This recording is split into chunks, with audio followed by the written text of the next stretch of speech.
Start streaming. Okay, I'm showing a green box currently streaming at 10,000 kilobizels per second. Did YouTube change something? Oh, is it not? Did I click some bullshit, man? I thought I had like, oh, here it is in dark mode. Oh, do you guys? For a second, I thought my channel was hacked again or something. Whenever somebody's like, "Oh, this ain't working right," okay, good. It's just YouTube is all super bright. Oh, by the way, did you hear, brother? The inappropriate language on YouTube has been lifted. You can now cuss and swear. We can F-bomb in the first 30 seconds. It can't be 7 seconds. Oh, that's right. It was 7. Yep. Can't be too excessive. No. I still have to. It can be too excessive, but you just get limited advertisements. Before, too excessive was no advertisements. Now you can still have some advertisements. So yeah, I can live with limited. That makes me feel better about maybe putting. Well, it puts a little extra feather on the scale to putting content on YouTube for myself. And you should. Cool. You should, brother. You absolutely should. Yeah. All right, can you guys? Can you? Everybody on stream hear me? Okay. And chat, hey, look, we got Shirashi, we got Black Sam, we got Whippy Killer in the house. Hell yeah! The secret word is watermelon. Watermelon. If everything is good, say watermelon in the chat. You know, I likes me some watermelon. You know what I'm saying? A little watermelon here. Oh, dude, And oddly enough, fucking sprinkle like a little tahini or just some like regular salt, or if you've got some sort of one of the things I found was really, really tasty are crullers, just regular old, just plain, like dough cruller. So I don't know.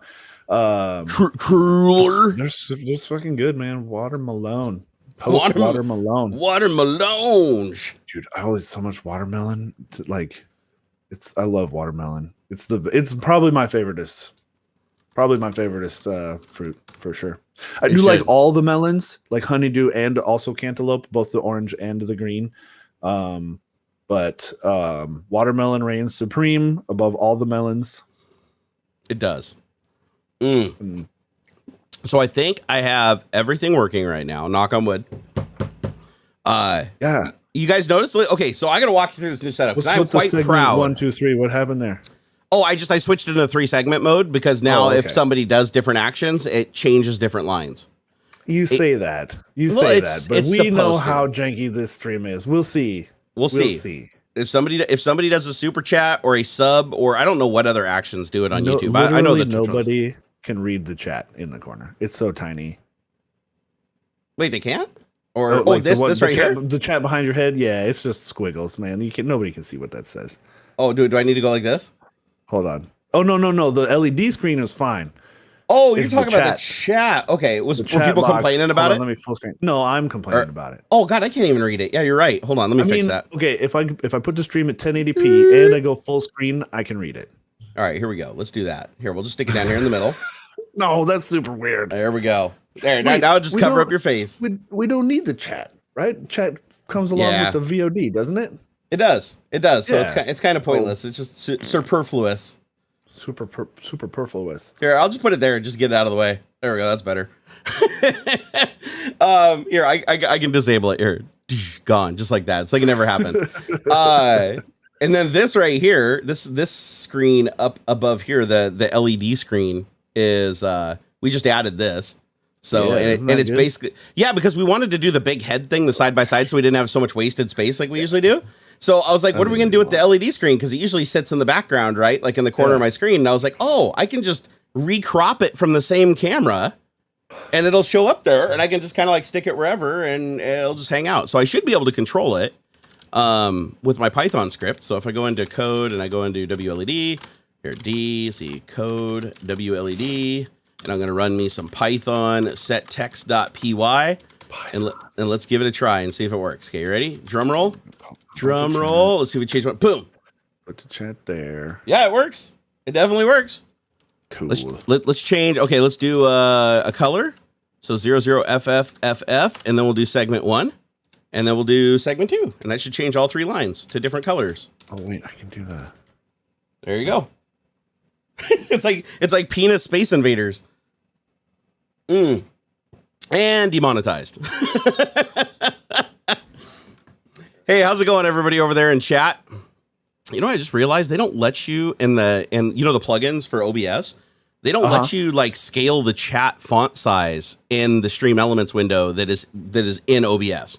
Like if you go to Stream Elements website and you break out activities, you can zoom into it and make the font bigger and easier to read. But if it's the actual embedded Stream Elements plugin in OBS, it doesn't let you change the font size.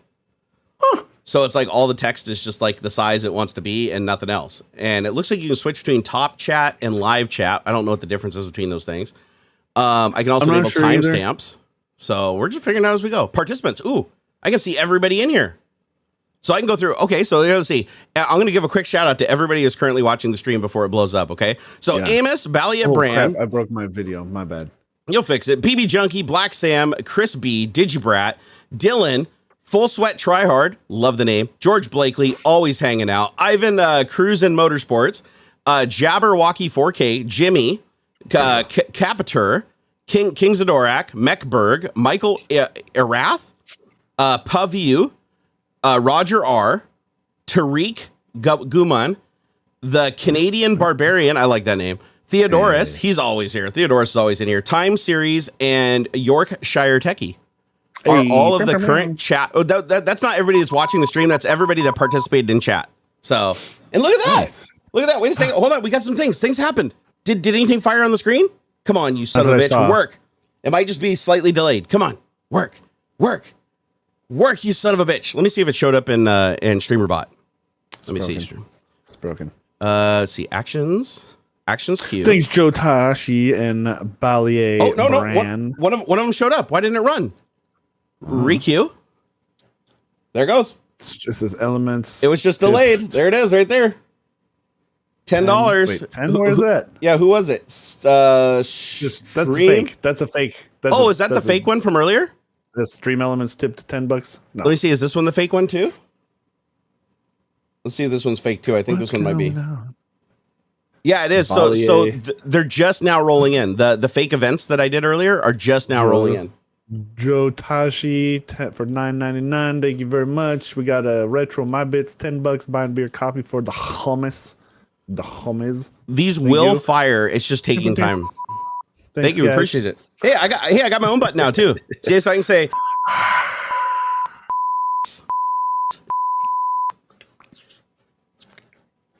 I hope that was actually working. Was it working? Yeah, I heard the beeping. Okay, so when I was like and said the yeah, that was fine. Yeah. Okay, cool. Just want to make sure my button's working. Okay. Interrupt my speech. Careful, the FBI is gonna think we're trying to communicate bad data here. I blew up this shit and everybody's gone now. It's nice knowing you guys. We'll miss you. I like that it does actually mute the mic and overlays the beep at the same. It doesn't just kind of like it doesn't play it at the same time as So I need to figure out why weren't actions firing last time we streamed? I thought they fixed. Did they not fix it? They did, didn't they? Yeah. So so send test message. We did before the stream did. So you still timer with 3D printing? Do I still timer with 3D printing? I mean, I feel like that's a bit of a typo. So like, do you still fuss? Do you feel? Oh, do I still like mess with 3D printing? Play with it?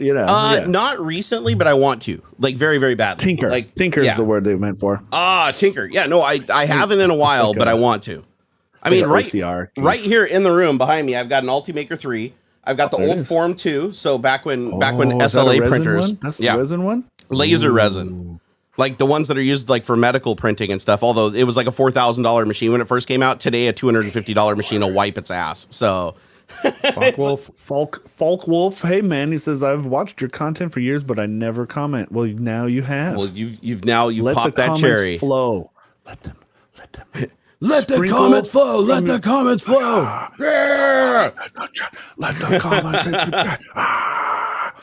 That's cool. Let's see a Terran 1 launch in less than 7 minutes. 3D printed rocket. Is it a big one? Ooh, that'd be cool. So this is weird. So check this out, dude. So I'm looking under Stream Elements, and it says yesterday, a guy called Ghost Hunting subscribed to the channel, and it actually registered the event. And on March 2nd, it registered user 421 subscribed to the channel. So I see all the subscribes to the channel, and I see this, renewed their membership for 16 months, renewed their subscription. I'm seeing these events, but I'm not seeing the super chats anywhere in here. And I still think that there's some problem with Stream Elements not escalating the events. But what I don't understand is why shouldn't the bot be able to detect that? Like, shouldn't the Stream Element bot be able to go, oh, I saw a tip in chat, so like fire an event? No, it's probably looking at a different API. It's not grabbing it from the chat. It's grabbing it from the YouTube API from when the super chat comes into the stream. Well, you know what I'm going to do as a stopgap measure? Because the people that super chat us help us out so much, I'm just going to manually type their shit in. Hold on a second. I need the don't you go nowhere. I need the internet's opinion on this sweater. Okay, let's see it. Is this? Oh, we got rid of the background. My lady, please. Let's see. Tell me that's not Freddy Krueger's sweater. You put that in their brain. Tell me that's not Freddy Krueger's sweater. Like I put in the Freddy Krueger music in the background. Do you hear it? He even put the Freddy Krueger music on when you came into the scene. That's such a lie. That's not even before you did it. Before I even said anything. Hey, tell her she's a sexy ass Freddy Krueger though. Everybody agrees you're a sexy ass Freddy Krueger. Okay, Yeah, okay. yeah. but when I saw that, the first thing I thought of was like, ooh, and then I was like, yeah, right. She's like, oh, you put that in her brain. I said, every nerd in this fucking room right now is thinking the same thing. Dude, we definitely thought the same thing because as soon as she walked over, you just saw the way you looked at her. I immediately was on the Freddy Krueger music button. I was like, I know what you're thinking. Yeah. Well, now, okay, so yeah, the color is going to look a little off. One, because of my camera, and two, it is actually a little bit more, like, I would say brighter, but also muted. Does that make sense? Like Freddy's is like a deeper red, and his is like it's supposed to be a blood red, right? I mean, it's like a red, like crimson, and like a brown, where that's like, pastel almost. But that was my first thought. I'm like, man, Freddy Krueger wants his fucking sweater back. But no, it looks good on her, of course. All right, so here's what I'm gonna do. Since the events aren't firing until I get Stream Elements to get their head out of their ass, I'm gonna go ahead and type these manually. Dude, Tacoma, manually. That is perfect. That is the perfect joke. A Freddy Krueger. Nice. She's not, she's got kids. We've got kids, so like I guess it counts as a cougar. That was a great washed out. Yeah, kind of like faded. But looked orange to me more than red. Yeah. That's great. A Freddy Krueger. I dig it. That's very clever. I'm surprised I didn't come up with that. Yeah, plus 5 points for the fucking pun. I love puns. I feel like I should have come up with that, and I'm embarrassed that I didn't. Because same. It's like Freddy Krueger makes it almost sounds like that's what we were saying, and it didn't even get it. All right, so since I got 3 lines up on the board, I went ahead and put you all up there now. There you go. Balliet, Brand, Joe Taji, and Retro My Bits. Enjoy your time on the board.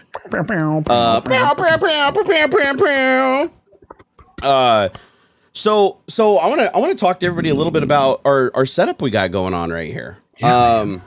Even though the events aren't firing, I need to fix the events, but baby steps.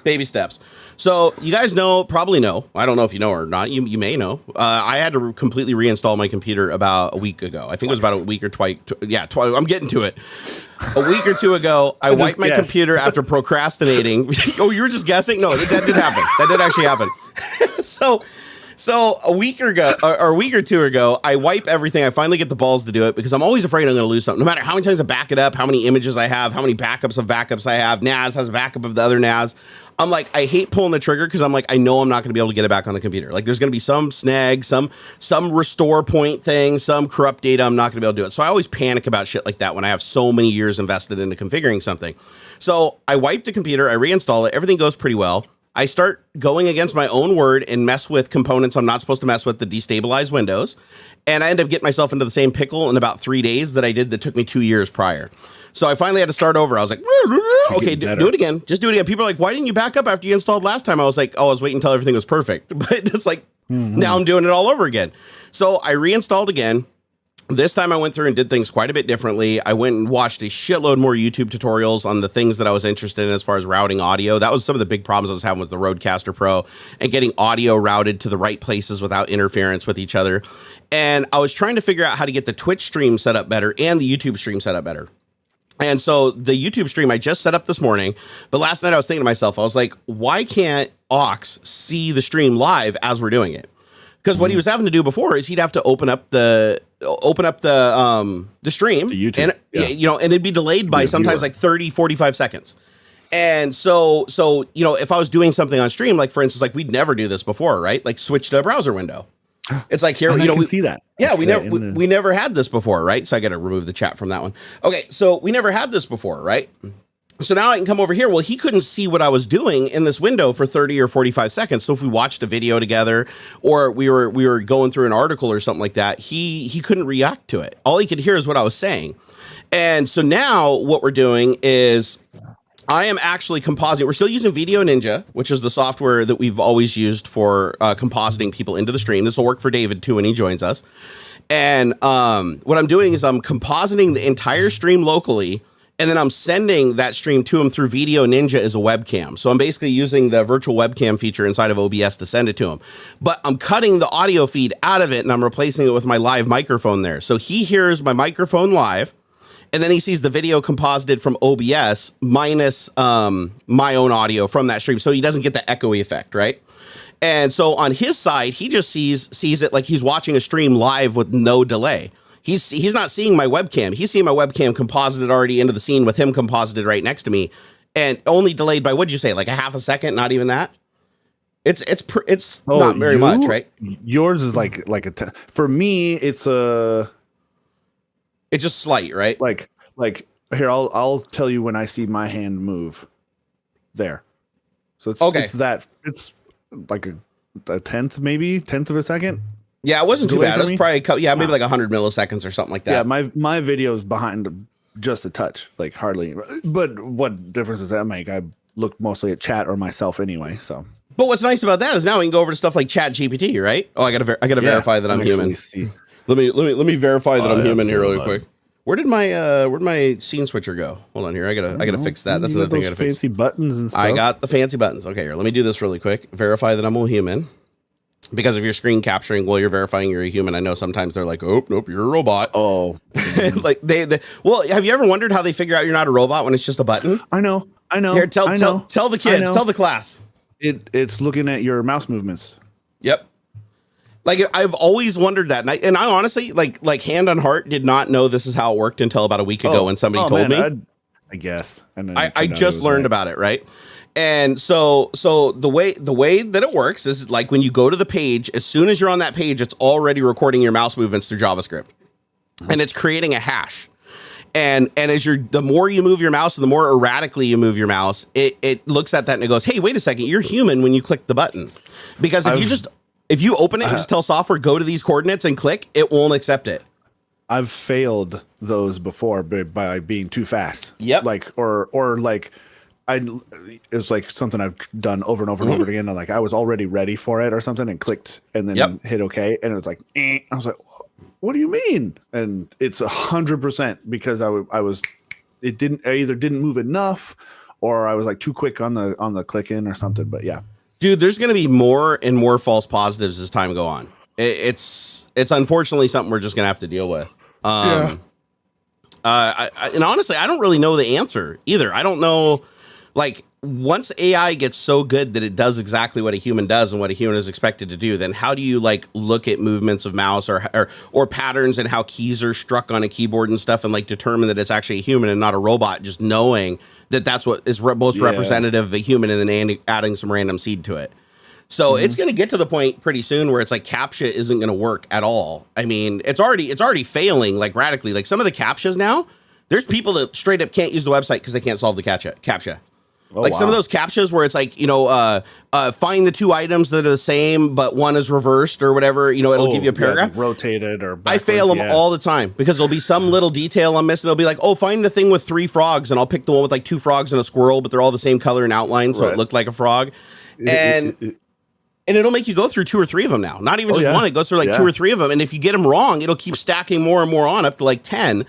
And it's becoming a nightmare. But what we're doing is, while we're doing that, we're training it to what a real human's IO looks like, so that they can keep stopping people that are using the AI to defeat it. But there's going to be a certain point where it's training off of us as fast as we can change, to manipulate it. And it's just going to be this war where nobody wins. Adversarial network stuff. Yeah. Yeah. I mean, because at a certain point, it's going to be the only way to verify that you're human is you're going to have like some kind of DNA interface on your computer that like creates a cryptographic key based on your RNA nucleotide sequence. Yeah, exactly. And it's not going to be very practical, right? Log in with a thumb prick. Okay. Every laptop's just going to. Yeah. Okay, I think I've just figured out how to map. Oh, by the way, I got both of my stream decks connected now too. So I got 30 buttons of freedom. Stream decks? I know, I'm so greedy, dude. I got one on each hand. I'm dual wheel. Dude, I have a split keyboard. You need one on both sides, right? Type. Buttons. But it's nice because now I can have one dedicated to all my system functions and one dedicated to all the stream functions. So like right now, if I want to switch between like my browser, let's see, did I fix it? Let's see. Okay, that's scene. And then that's browser. So if I click this, see, now we're in the browser. Look at that. Now we're back in the scene. Look at that. All controlled at the touch of my fingers. I love it. Let me rename these though, so I don't get them confused. So scene, move that to the top, and then browser. And then if I add another one, I can just keep adding more buttons. I could do long presses and short presses, meaning different things, momentary. It's pretty badass how well this is all working. I mean, what do you guys think in chat? Like, let us know. Do we sound good? Does the video look good? Anything throwing you off? Like, it just seems to me like shit's working good, and I like it. And I also have, in addition to the stream decks, on one stream deck, I have a whole row of icons at the bottom that are just telemetry from my system. So like, for instance, I can click show WAN IP. Hopefully this doesn't show it to the stream. We'll find out here in a second. It pulls out a notification flyout on Windows 11 when I push this button, and it tells me what my external WAN IP is coming back into my network. So normally you can get your local, you get your IP from your internal network, but getting your external IP, you usually have to go to a website or something like that, and it'll tell you who it sees you as. Right. And so when I'm using VPNs, like right now I'm using Cloudflare Zero Trust, which is like what else they call it? Zero Trust. Then there's Cloudflare Warp. That's what it is. And I'm using that as a VPN right now that I've been trialing for a while. And every time you want to change your IP address, you literally just cycle it on and off, and it just gives you a brand new IP address. And so I want to know what that IP is. So I click the button, it shows me the IP. It also shows me the current IP on the button, so I can get it from the button, or I can push it and have it pop up on the screen so I can copy it in the clipboard. And it writes it into a text file in the desktop every 10 seconds. So if I open up the text file on the desktop or point a program at the text file, it will always have my external IP. It tells me how much drive space is free on my C drive, how much drive space is free on my D drive. It tells me my ping times to Bing and Google. So I have multiple servers with little sonar things on them. I mean, it's pretty damn cool. Like, this is what it looks like, right? So down here on the bottom, it won't focus, but yeah, it's like, I got my drive, I got my uptime. I can change which monitor is the primary monitor. Like if I want to move the taskbar, if I push that, it moves the taskbar over to one monitor, center, or to the right. I can push that. Nice. And it changes it to the primary monitor. So if I'm doing something where I want the game over here, like if I'm streaming and I want the game over here and then I want chat in the middle, or vice versa, I just change the primary monitor before I start the game, and it'll put the game full screen on whichever monitor I have primary. I also have caps lock, num lock, and scroll lock here, like just like old keyboards used to have. So like when I turn on my caps lock, you probably can't see that. When you turn on the caps lock, it like highlights it. Yeah, you can barely see it. It's just so small. I can fade my volume in, fade my volume out. So I've got all that mapped just on one of them. And then on the other one, I have, I can control my lights. So I can turn my light on and off in my room. Like, that's pretty cool. I can also change it if I want it 25% brightness. So if I want to turn the brightness down, or if I want to crank it. So like if I want to do something like this, like flash it, I can. That's kind of cool. I mean, I don't know. I really like it. I've been having a kick playing with all this automation shit lately. Yeah, I'm on a little bit of a kick. It's a lot of fun. But yeah, I also have a map to it. I can, and aside to switching the scenes that we knew we're doing this, I also have the whole voice mod thing tied into that. So like if I want to change my voice while I'm talking, I can just push a button like this and boom, instantly now I'm a baby. So is it working? Can you hear it on your side? Oh yeah, I hear it. Okay, good. Because if I turn it on so I can hear it, unfortunately it echoes back. I have to do some magic to make it so I can hear it in my headphones, but it doesn't get routed to the audio using voice meter. But I haven't done that yet. But I just want to take a quick interjection here. This guy Uros or Euros, He says, "Hey Barney, I just wanted to thank you for changing my life. I got into programming by watching your C# tutorials 7+ years ago. Now I'm 20 and started getting into FANG internships. Hell yeah, brother. Hell yeah, brother. And I just wanted to shout that out. I appreciate you. Shit. I appreciate you so much. That feels so good because my life hasn't quite been turning out the way I want it to lately with all the shit I've been dealing with. But every time I hear that something that I did impacted somebody else positively, oh my God, it makes my day. Absolutely makes my day. Like you guys have no idea how much that makes my day. Yeah, Plus, it is. And for anybody who doesn't know, the FANG thing, that's Facebook, Apple, Amazon, Netflix, and Google. I actually didn't know that. Yeah. It used to only be one. Used to only be one A as for Apple. And then Amazon blew up, and so they added another A. Those are basically, it's sort of a shorthand term for just like the big tech companies. Not necessarily, I mean, dude, super hype if you're actually getting internships for those 6 companies. Fantastic. But generally people use that acronym as a sort of lump all for like big tech. Here, I'm gonna get I just realized I never sent out the stream to anybody. So everybody that's here right now came from notifications because it didn't go anywhere. So I'm trying to get the those text to speech sites, man. I've been loving. I come across these videos every once in a while of it's like Donald, fucking Obama, and Biden playing League of Legends or something. I laugh or whatever. So hard. I die so much. Oh my God, they're so. My funny. God. If anybody knows where those are coming out of, like what account or multiple accounts, man, hook me up. I don't want to keep just stumbling. Of course I could Google search or something, whatever, but man, those are hilarious. I die every time. It's so much fun. I actually just watched my first one yesterday, and I was just flipping through YouTube, and I opened it up, and it was no, it wasn't Fortnite. What was it? It was like Trump, Obama, There's usually Biden in there. Biden was in there. And COD or whatever. It's so much fun. They were doing something, but I remember it was like Trump kept saying that he was going to kick somebody out of the chat. Yeah.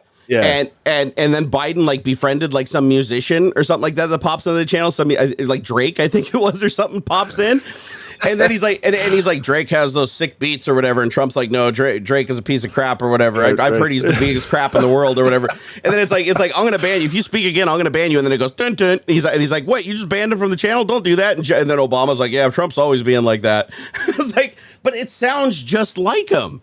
If you find one of the videos, I'll bring it up on stream right now. The thing is, what's funny is it sounds like them, but it sounds like them if they were just like speaking very monotone and there's like no emotion. Yeah, there's no emotion. Yeah, it is still very robotic or whatever, but it's still funny, man. There's so much fun. It's so funny. I just watched that. I did end up staying and watching the whole thing because I was like, oh my God, this is just tops. The one that really stood out to me was them, the three of them arguing over like their top 5 anime, but it had it was Obama, or no, it was Biden, Trump, and Ben Shapiro.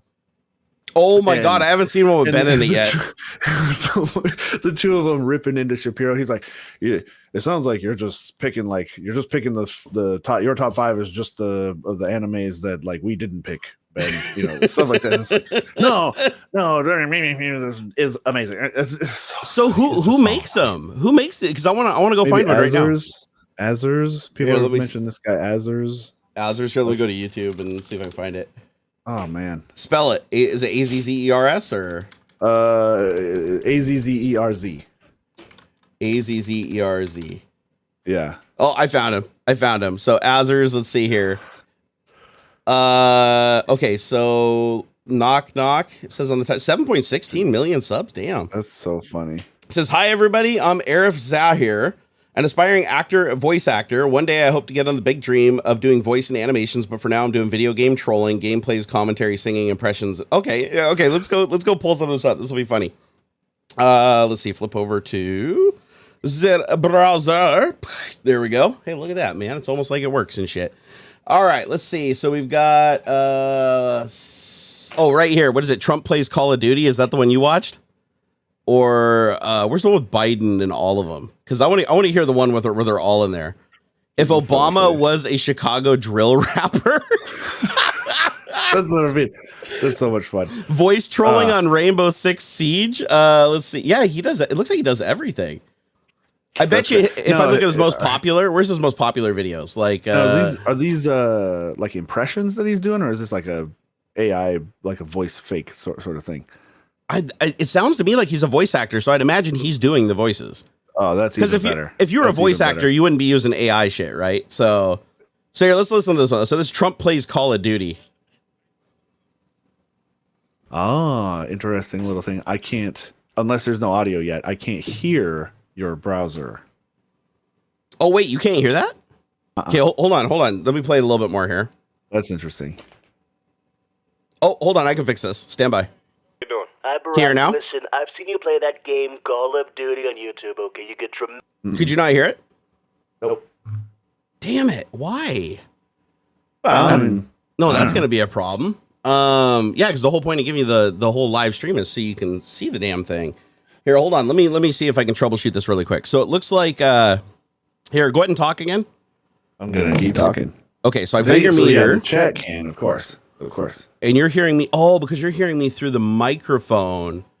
I wonder if I can switch the microphone to the output audio from the stream. Let me see if I can do that here. So if I go to control room and I go down here to my webcam that I'm sending to you, I can select audio sources for you to hear remotely. And let's see, there's Rodecaster Pro. Oh, right here. Let's try this one. So if I click this now, if I disappear and you can't hear me, let me know. Okay. So testing. Can you still hear me? I can still hear you. You can still hear me right now. I hear you. Yeah. Okay, hold on. Now let's see if there's audio. The chat says there's an echo. Oh, I probably have to disable this. Hold on here. To click that and boom. That I'm echoing. Okay, are you echoing now? Here, do it again. Say something. Say cheeseburger if I am not echoing. Is it fixed now? I don't hear it. It's chat. Okay, we'll give him a second here. Because I think what was happening, the echo that was coming in, I corrected. It's because I had the desktop audio channel unmuted, and you come through on the desktop audio channel. So now that I muted it, let's just give it a minute and see if anybody says he's not echoing anymore. Super echo. He's still echoing. I know that there can be up to like 45 seconds or a minute delay. Better. There it goes. Okay, this is better. Cheeseburger. Cheeseburger. That's helpful. Good. Cheeseburger. Good. Perfect. Okay. Perfect. Cool. Good. Okay, so we fixed that. Now, tell me if you can hear the audio now from the clip. Anytime. You still can't hear that, can you? Nothing. Okay, I think I know what I need to do. I need to go to where I capture the browser. Hold on, which is, let's see, where's browser at? Browser. Hypeboss chat, lower third, Video Ninja, camera. Oh, shit, I'm not even in the right scene. Hold on. There we go. Boop. Let's go over to the browser scene here. There we go. That makes more sense. So now if I go into the browser scene, I should be able to grab... There we go. Edge. Go to properties. And I should be able to say I want sound from this. Oh, can you not grab sound from a window? Oh, what you would do is you would send that browser. So inside of Windows, send that browser to one of your virtual audio devices. Which I don't have any virtual audio devices right now. Oh, okay. Because Voice Meter Banana isn't installed. But that's what I would use it for. Yeah. And then from there you would add that audio device into OBS and label it appropriately. So you know this is for browser. This is for this Edge browser or whatever you're using. And that ought to. And then of course you're feeding that back into. Let me try one other quick thing. Let me go into my audio settings in Windows. Cheeseburger in our native language? Sure. I would love to know cheeseburger in other languages. Okay, let me open up settings, sound. Hey, chill out. That dog loves crying, doesn't he? Fucking Winston, man. He's 24/7. He's so vocal, man. It drives me nuts. Voice meter can be confusing. Yeah, only because they refuse to like simplify it. It does the exact same thing that the Go XLR does, but it's just the Go XLR makes it a little more user friendly by having like a physical device and by naming the virtual sound cards something normal, something human. And I remember this was probably a couple years ago now, but like either the programmer or one of the main programmers for Voice Meter like had this small little rant about how like, no, it's fucking dumb for us to even bother. Like if you can't figure it, basically boiled, and I'm super, super paraphrasing. And I think I'm probably injecting a little more negativity than he meant, but It basically boiled down to like, if you can't figure it out, that's on you. Oh, serious? That was like, oh, Yeah. that's crazy. That's I'm like, that's not the right way to do It that. was bonk. And I want to say it was like, I want to say it was Epos Vox had like, it was him or Harris Heller had like tagged them and saying like, hey, if you guys could just make this a little bit easier for people to use, you could charge like 10 or 20 bucks and people would eat it up if you just made it a little bit easier to use and like kind of followed the example that the Go Yep. XLR has set. And the guy was like, nah. I think I may have found a way to fix this temporarily. So I went into the volume mixer inside of Windows, and I'm watching the desktop audio bar bouncing up and down, like showing me like, you know, what audio is coming. Like when you talk, like, go ahead and say something. I'm gonna say something. So right now I see you in desktop audio. So I see you in your own Video Ninja bar, which is the one that I said, you know, export the audio for you specifically.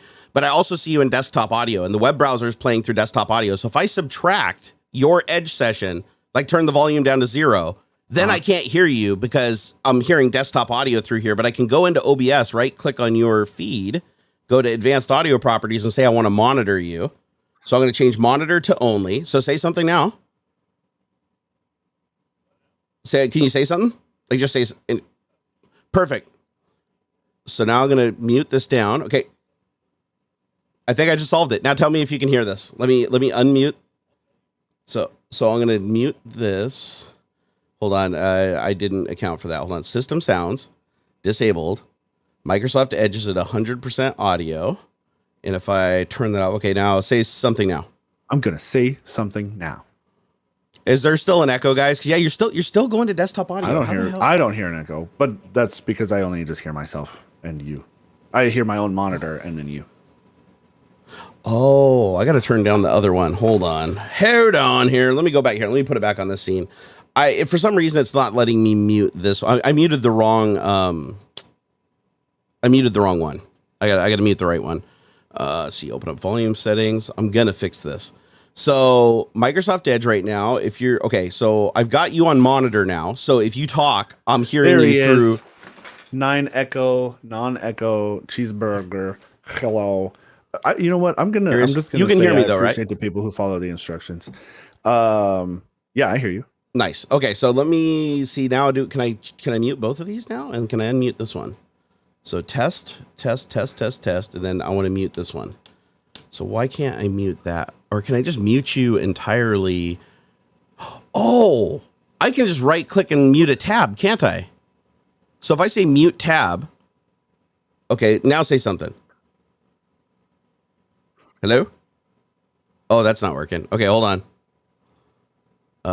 Unmute tab. Hello? Hello. Okay, now you can hear me? I hear. That's weird. When I muted the tab inside of Edge, it also muted me going to you for some reason. Yeah, I just did it and you couldn't hear me. So there is going to be an echo right now, guys, with him. Just hold on for a second while I figure this out. So let's see. So I want that output to there. But if I mute you, so you're hearing me fine right now.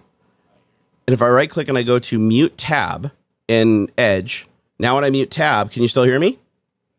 Oh, okay. So it did work. There must have just been like a confusion earlier where you didn't hear me and respond.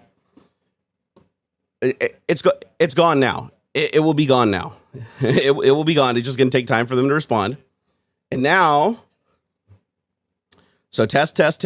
And then if you talk, why are you still coming into desktop audio when I straight up muted you? Like, I mean, I muted this here. Can I mute you? And here, mute the speaker. Okay, say something now. So even if I mute you in the channel, it doesn't make any difference. Like, so why am I importing your audio, but then it's going to desktop for some reason? Yep, I do.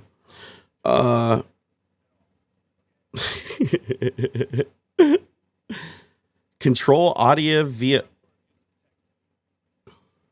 Okay, say something now. Hello? Yeah, I'm talking. I hear you. Okay, so I think I may have found a workaround accidentally here to see if you can hear the audio and stream. Me silent. You too, buddy. No Play the sound. game like it's Cox. supposed to be played. Could you hear that at all? Eduardo, I hear please. all the things. You couldn't hear the video? No, I can't hear the video. Listen, you're speaking Spanish. That's a no-no. Okay, they'll be able to hear the video on stream. Now I got to figure out how to get you to hear the video. So the microphone audio that I'm sending to you. Let me see. What am I? If you hear me say Lego Man.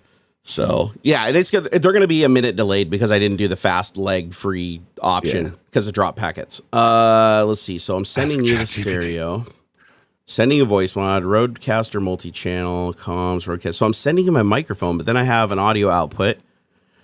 So all you're getting, that's why, see, you're only getting the microphone because you're not getting back the audio from the virtual web camera because the virtual web camera doesn't have any audio. So they hear me and the video now. Yeah. So, all this hoopla is just to try and get me to hear the browser. So that's fine. Yeah, but we'll figure it out another time. But that was the only reason why we were doing this, so you could see what was going on and hear what was going on, so you could respond to it in real time. I found some others to watch too. There's a TikTok account called Deep Fake News, and it's pretty good because it's actually got it's like fake. I don't know, the little clips of different speeches and stuff as they're playing Minecraft or whatever. It's pretty fun. That's cool. But there's more. Here, test. No, that's fine. Stuff. Okay, so I just removed your audio channel like completely, and now you're just coming through on desktop audio, which is the same thing as all the notifications and stuff come through. So now the stream can hear the video. Like you guys can hear when I'm playing this video right now, right? You like here, let's see. Right now. You guys can hear that, right? Okay, great Testing. program called the I know Aux can't hear it, but you guys can hear it, right? That's Rosetta Stone, you doofus. So if, I just want to see, just let me know in chat if you guys could hear that, because if you could, then I know that at least the desktop audio is going to the right place. And then I just have to figure out in the future, how do I send you audio without a looping back? We'll figure that out. Yeah, because I can send you the microphone without a looping back, right? So it would stand to reason that if I sent the rest of the audio along with it, it's not going to make any difference because it's not getting it's going to your headphones, it's not going to the microphone, so it shouldn't loop. So I just have to figure out how to tie the system audio into the microphone so that everything goes to you, like everything gets mixed. Oh, is that mix minus thing? Hold on here. If I do this, hold on. I think I had an epiphany here. So advanced audio, multi-track, USB, and is mix minus enabled? Mix minus. Okay, so let me turn that off really quick. Can you say something? You got louder. I got louder. And I hear me back. You hear you back, but you can probably hear this now. Excuse me, I'd like you. Oh, you still can't hear that, but you just hear yourself back now? Yep. Okay, so we need mix minus enabled. Just kick him off the show. Probably. Man, how about I kick you out the chat? If you kick me off the show, then you don't have a fucking show. Yeah. This is running on my computer, on my account, on my internet. I thought he meant kick me out. Because, of course, it's your channel. I can't. You can't leave. There's no show without you. That's literally your fucking channel. You're my fucking co-host. You ain't going nowhere. Yeah, man. Just because mean people on the internet want to get their nut. I'm echoing now. But yeah, the echo will go away. They're just minutes delayed. So they're going to complain about it because they're going to hear it for the next minute. Resident Evil 4 demo is decent as heck. I heard of some other buddies of mine were super hyped. What is it about in particular RE4? That is it anything particular to RE4 that makes it super hype, or is it just like it's just the regular Resident Evil hype? Oh, I know you were just goofing, full sweat tryhard. No harm done. I haven't or played. I would have just banned you outright and then kept making fun of you. Well, I had no context, so I didn't know if he was being serious or not because I couldn't see the actual message or anything. It was just your response to it. I played off of. Yeah, because we've been, because like he's kind of right. If I'm not here, there's no problem. Mm-hmm. Bring up the show on your phone or second tab just to hear the video. I mean, he could just put the link in chat and I could watch it. Oh, wait a second. That might sound really dumb, but I can actually. I forgot I could do that. Wait a second, because the volume mixer in Windows 11, you can do this. You can go to Open Volume Mixer. You can go to a specific application, right? Like you can go to Microsoft Edge. You can say, I want the output device to be my speakers on my TV, right? And then if I, in theory, hit play, let's see, does it come out of the speakers? Attitude, I would have went big. Stop talking. No. Okay, hold on. So I selected the wrong one, obviously. They can still hear you, though, right? Say something. They ought to be able to. Okay, no, I see it. You're fine. I can look at the audio meter and tell if they can or not. Oh, just hype in general. Okay. I wasn't sure because like I know the last few Resident Evil games have been like particularly good from what I've heard. Village and the one with the giant vampire lady, and maybe that's the same one. But the last two have been super good and a little bit more, I guess what you might consider casual, like a little easier to kind of get into. Because man, I gotta say, I tried playing Resident Evil games back in the day, and it's too. Don't interrupt me. I love a good third person shooter. They're my favorite. I love third person. These are your friends here. Obama, stop talking, please. The more survival horror style, like old school RE, is fucking hard, man. I can't do that. Yeah, I haven't played Resident Evil since I was like a kid, dude. I don't even know how many new ones are out. Probably better than the original, but that's subjective, and the original was so good. Yeah, I mean, people were hyped when they did that RE2 remaster. So people loved the one with the big boobah lady. Yeah. She's like 8 feet tall, vampire lady. So the person in chat that recommended, why don't you just have it play through the speakers to pick it up on the microphone? They win the internet today because that's exactly what I can do. I can literally just go to it. I can go to. Why? Because I mean, I guess it's not that bad. It'll just be weird. It'll be weird, but at least you'll be able to hear it in real time. Mic doesn't come out the speakers. RE4 was the first of the second gen RE games. First was all on pre-rendered backgrounds. RE4 was first over-the-shoulder action-ish. Oh, that's true, huh? Because like that was a big issue with the older ones. Was like those terrible camera angles. Sometimes you get the thing of like pop to a weird corner up in a hallway, and you're like, "What the fuck? I can't see." All right, let's give this a try and see if this is a reasonable workaround. All right, so let's see. Let me know if you can hear it.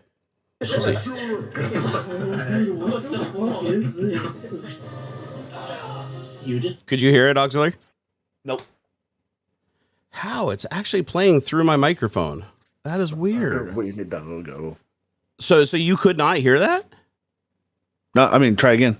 How? That's because you hear me through the microphone, like I'm talking in this microphone, and I'm playing sound through the microphone through the TV over here really loud. Listen. So. Just got wrecked by President Donald J. Trump. Sit down. A little. Double kill. Both of you are dead. Epra. Oh, do you have RTX voice enabled by chance? Not me. You don't? No. Do you have noise suppression or something enabled? I don't think so. It should just be raw out. Could you guys hear that okay on stream? Because like it was playing really loud through my ears. So I just killed let me see here if I hear it back. Podcast here.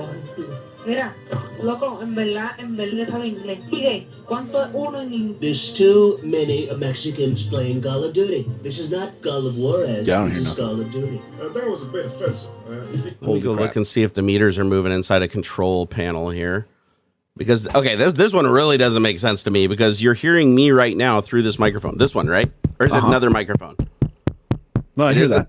It is this one. Tap, yeah. So, and the meter is going up. And if I play this. You say it again, I'm about to kick your ass. Oh, are we going to end up on World Star Obama? Really? Okay, what the fuck is going on here? This is weird. Like, there's got to be some filter on Video Ninja or something that's like filtering out voice or filtering out like a playback of voice versus a real voice, because I'm putting the microphone right up to it and it's not even flickering or registering. You know, it's not making the little flicker like you can hear me and in the tab, but inside of OBS, it shows everything. Like all the audio is coming through. So I don't like, let me see. Is there a filter here? Let me see if there's any filters on your audio. Audio settings. Because this is weird. Oh, okay. Here we go. Noise gate off, compressor off, auto gain control. Let me change that to false. Echo cancellation false. Noise suppression false. Where's the chat? Okay, there you go. Say something now. I'm gonna say something now. I'm gonna say something now. Let me stuff. You say whatever you want. I'm gonna fix this. I'm gonna say the things. It got louder when you held the mic closer. Sounded good the second time. There we go. Auto gain off. Cancellation off. Okay, I'm turning off noise suppression. Okay, I turned off everything, like noise suppression. Okay. All the stuff that it adds on top of the audio stack is gone now. So let's see if it triggers it now. Okay. Keep your anger inside your body. Thank you. You know what? Yeah, that's way better. So, for some reason, Video Ninja adds a bunch of filters on, and one of those filters must be smart enough to filter out like video playing in the background. Weird. Like if it's not direct voice, like it just sees it as background noise, almost like RTX voice would. Huh. So now everybody see, before, could everybody hear it like in chat where people saying they could hear it just fine? Yeah. Because for them, they were getting the audio through OBS and it wasn't going through those filters. But in VDO, weird. It was going through the filters. So now all the filters are disabled. So I'm hearing you without filters. Uh-huh. And your voice is a lot sharper. I hear. Yeah. Yeah, way sharper than it was before. People probably noticed a difference in my voice. Well, actually, no, they wouldn't have. My voice sounds different on stream than it did to you. Did my voice change a little when I disabled all the stuff a second ago? Not that I've noticed. But Okay, then it probably wasn't making that big of a difference. But now, if we flip over here, this should work now. My toupee fell off. Put it back on, fool. Keep talking shit, see what happens. Val, what you heard was false. I don't take shit from anybody. Say it again. Sorry. Hey, what's going on, buddy? What's happening, kid? Yeah, this is definitely an Who's your favorite impersonation. president? I want to hear you say it. Yeah, it's not quite right. Okay, because Donald like I am Trump. the I'd appreciate greatest Call of Duty player ever. Okay, That was actually pretty good, dude. Like at the beginning of that impersonation, that was dead on. I have to listen to more of his actual speech. It's kind of, I would say almost nasally, but it's like you gotta like almost press your tongue up against the back of your throat. You're kind of closing. It's like he's Those not for perpetually sinuses? sort of sinus clogging. Okay, and then I guess kind of a little more front of the mouth. I like the deepfake think- ones. Yeah, the deepfake ones are great. I think that's better than you think it is. Like that was actually really good. I would say that that's on par with what he's doing in this video. That's pretty decent. That was pretty cool. You're such a great person. Because I was like playing the video and then I heard you doing it, and I was like, it sounds- sounded almost the same. Which, not that I'm a big voice guy or anything, but I play around with how I make sounds in my mouth, and like his just that little blip sounds like it's more in the back of his mouth, where the sound is coming from. Sure. You could push volume now a little bit. No, it's not me. My volumes are as they should be. Oh, is you saying like the playback on the? Everybody's saying I'm a little quieter now. Oh, wait, you might be here. Talk. I can boost you. I'm gonna talk a little bit. And Video Ninja has those settings available. Default they are on. If I recall, I do all mixing effects locally on podcasts. Yeah. Your audio level did go down quite a bit. Let me. Barnacules is a reaction channel now. Hey, if it works, it works. I do whatever the fuck I want. If you don't like it, you can fuck off and get out. You know, if you that's my opinion. If you'd like to guide our editorial process, you can pay. Here I'll put you on auto gain. There we go. Try it now. Say something. You can pay. That's much to better. Do that. Yeah, what no. Ninja program People. did you say again? VDO. Victor Delta Oscar dot Ninja. Video. It used to be what was it? OBS Ninja, but then they made him change the name. I think I don't know that they were forced to. I think they did that just to avoid any confusion.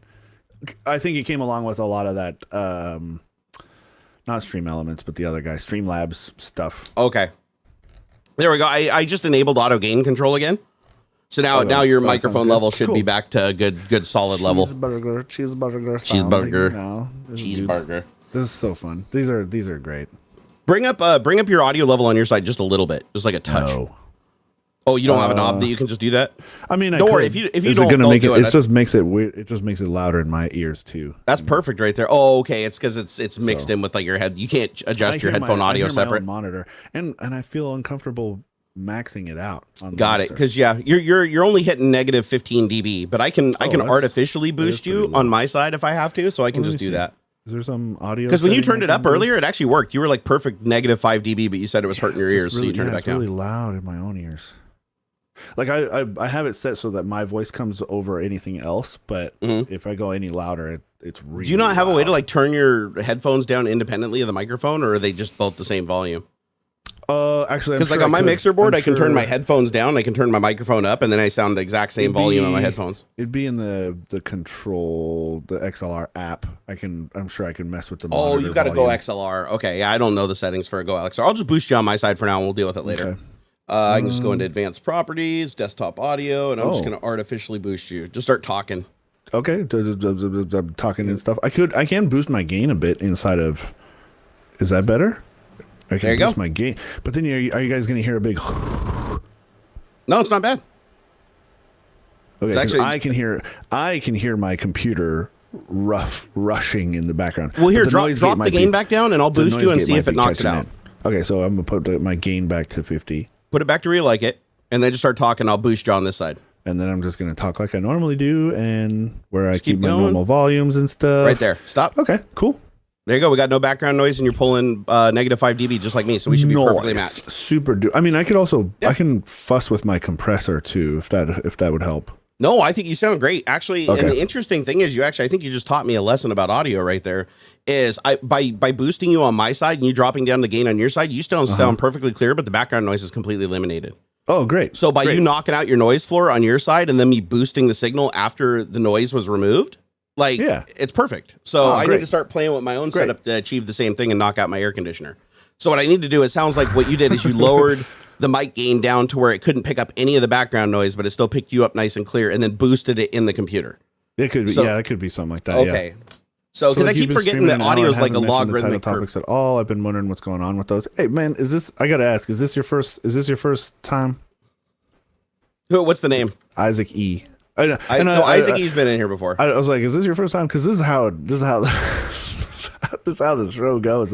Sometimes we don't even talk about the topics. Yeah, sometimes we don't. Often we don't even get to the topics, dude. This is tech talk where the topics don't matter. You know. No, so. I'm going to be honest with you guys. If you don't like the show, fuck off and go watch somebody else. Well, no. Ox, no. You are welcome to have your point of view, but this time I'm done with this shit. Okay, this is why I'm in therapy. It's like if you don't like the show, fuck off. If you do, I welcome you and I enjoy interacting with you. But if all you're going to do is bitch over free fucking content when you could go watch titty videos somewhere if you want to. Go do that and just shut the fuck up. I do, in a general sense, agree. Where, like, I know you don't like confrontation, but I am just sick of this shit after my Twitch streams these last weeks. You catch me on a different day. Fuck. But in general, yeah, like, hey, you just change the channel, right? Boop. Yeah. Trust me, if you're the one sitting there bitching nonstop, you're not the one paying my bills. No, which I do feel I need to interject and say that I don't think Jerry's trying to come down on Isaac on this one in particular. Though I think that was the trigger here because he wasn't bitching the whole time. I just happened to see the one comment. No, if all he's saying is, are you going to get to comments? But if he's being backhanded about it, and he's like, oh, you guys never talk about comments, or you're never going to get to it, then that's being condescending. I don't think that's where it was coming from, but. I only heard what you read. I didn't see the actual comment. Yeah. I don't. Yeah, sorry. It's just. He said, "Okay, let me read the comment myself, so I can respond to it directly." Isaac said, "So you've been streaming for an hour and haven't mentioned the title topics at all. I've been wondering what's going on with those." Okay, I guess that's not too combative. It wasn't. No, fair enough. No, that's fair enough. And that's why I came out a little jokey but I think it was you joking about it that I thought that it was worse than it was. Because, yeah, that's what it was. So sorry about that, but because sometimes, man, there've been a few times where I feel the same way, man, where I get real spicy about that kind of shit too. Like, there's a fine line. Punching bag. I am not an internet punching bag. My therapist and I go rounds on this shit, and I'm glad to hear you sticking up on that because that's important. That's how I feel a lot, man. When I would do my drive streams more regularly, I'd catch all kinds of weird, like bad comments, like people. Oh, who's this? All kinds of just bad stuff, either racist or homophobic or any kind of ists and stuff. And so some days you catch me on a weird day and I'd be like, and other days I'd just be like, boop, boop. Well, so, it's the whole abusive relationship thing. Like it all. The weird this is what I talk to my therapist about. Or is they call it parasocial relationships? Yeah, where people it's not even really parasocial in this case. Like where somebody just even if they just wander in, they've never watched the stream before, and they're just like, "Hey, monkey dance" or whatever. It's like there's a certain abusive nature to that. It's like they're trying to empower themselves and take control of something that doesn't belong to them, right? It's the same reason why somebody might go into a bar and just try to pick a fight with somebody just to feel big, right?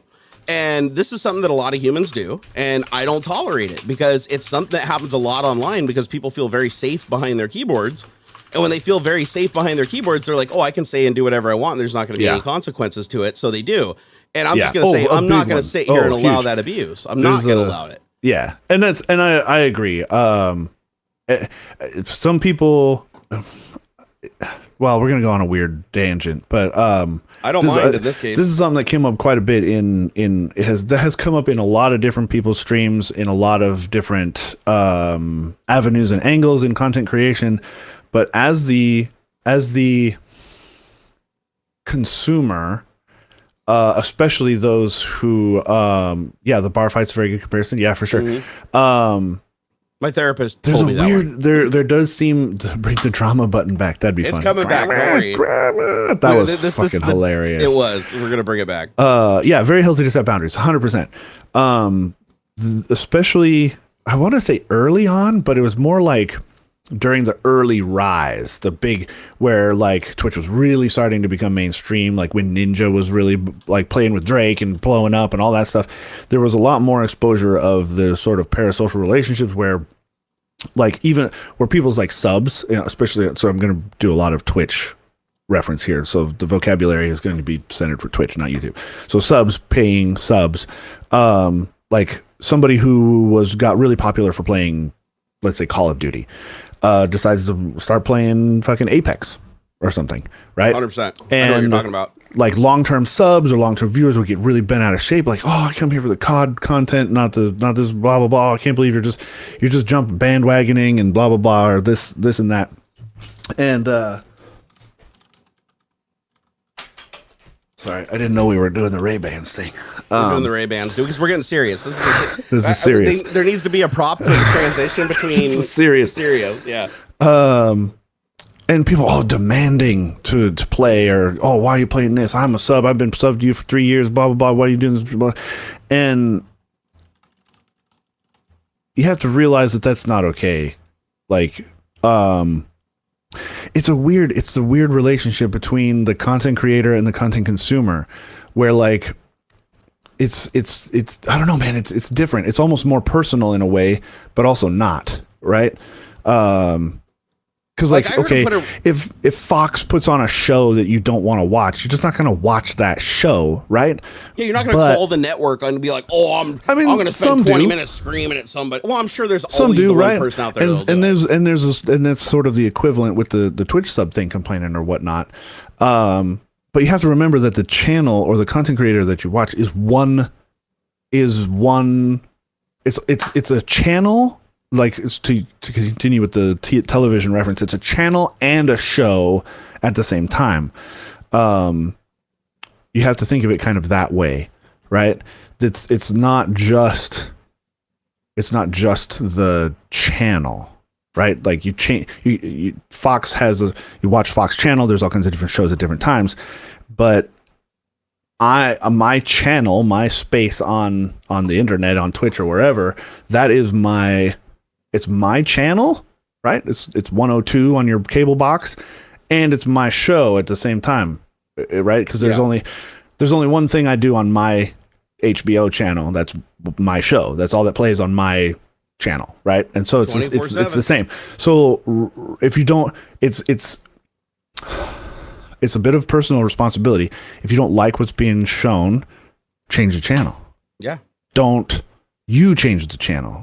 Right, you don't get to dictate the show, right? You're not a writer on the show. You're barely a producer. You're not even a producer because you're not actually doing anything to help. You're some sort of a money guy, kind of like. It's a weird metaphor where you start getting into television. Let me ask you a question. When was the last time somebody who's giving you like a super chat, or somebody who's giving you bits, or somebody who has actually even disabled an ad blocker just so you get some kind of revenue for what you do? When was the last time one of those people have complained to you, you're not doing what I like anymore and you need to change and this is bullshit? I rarely, if ever, see that. It's always the people that either just lurk, they brag about turning off fucking ads and shit like that because they feel entitled to try to make you dance for free.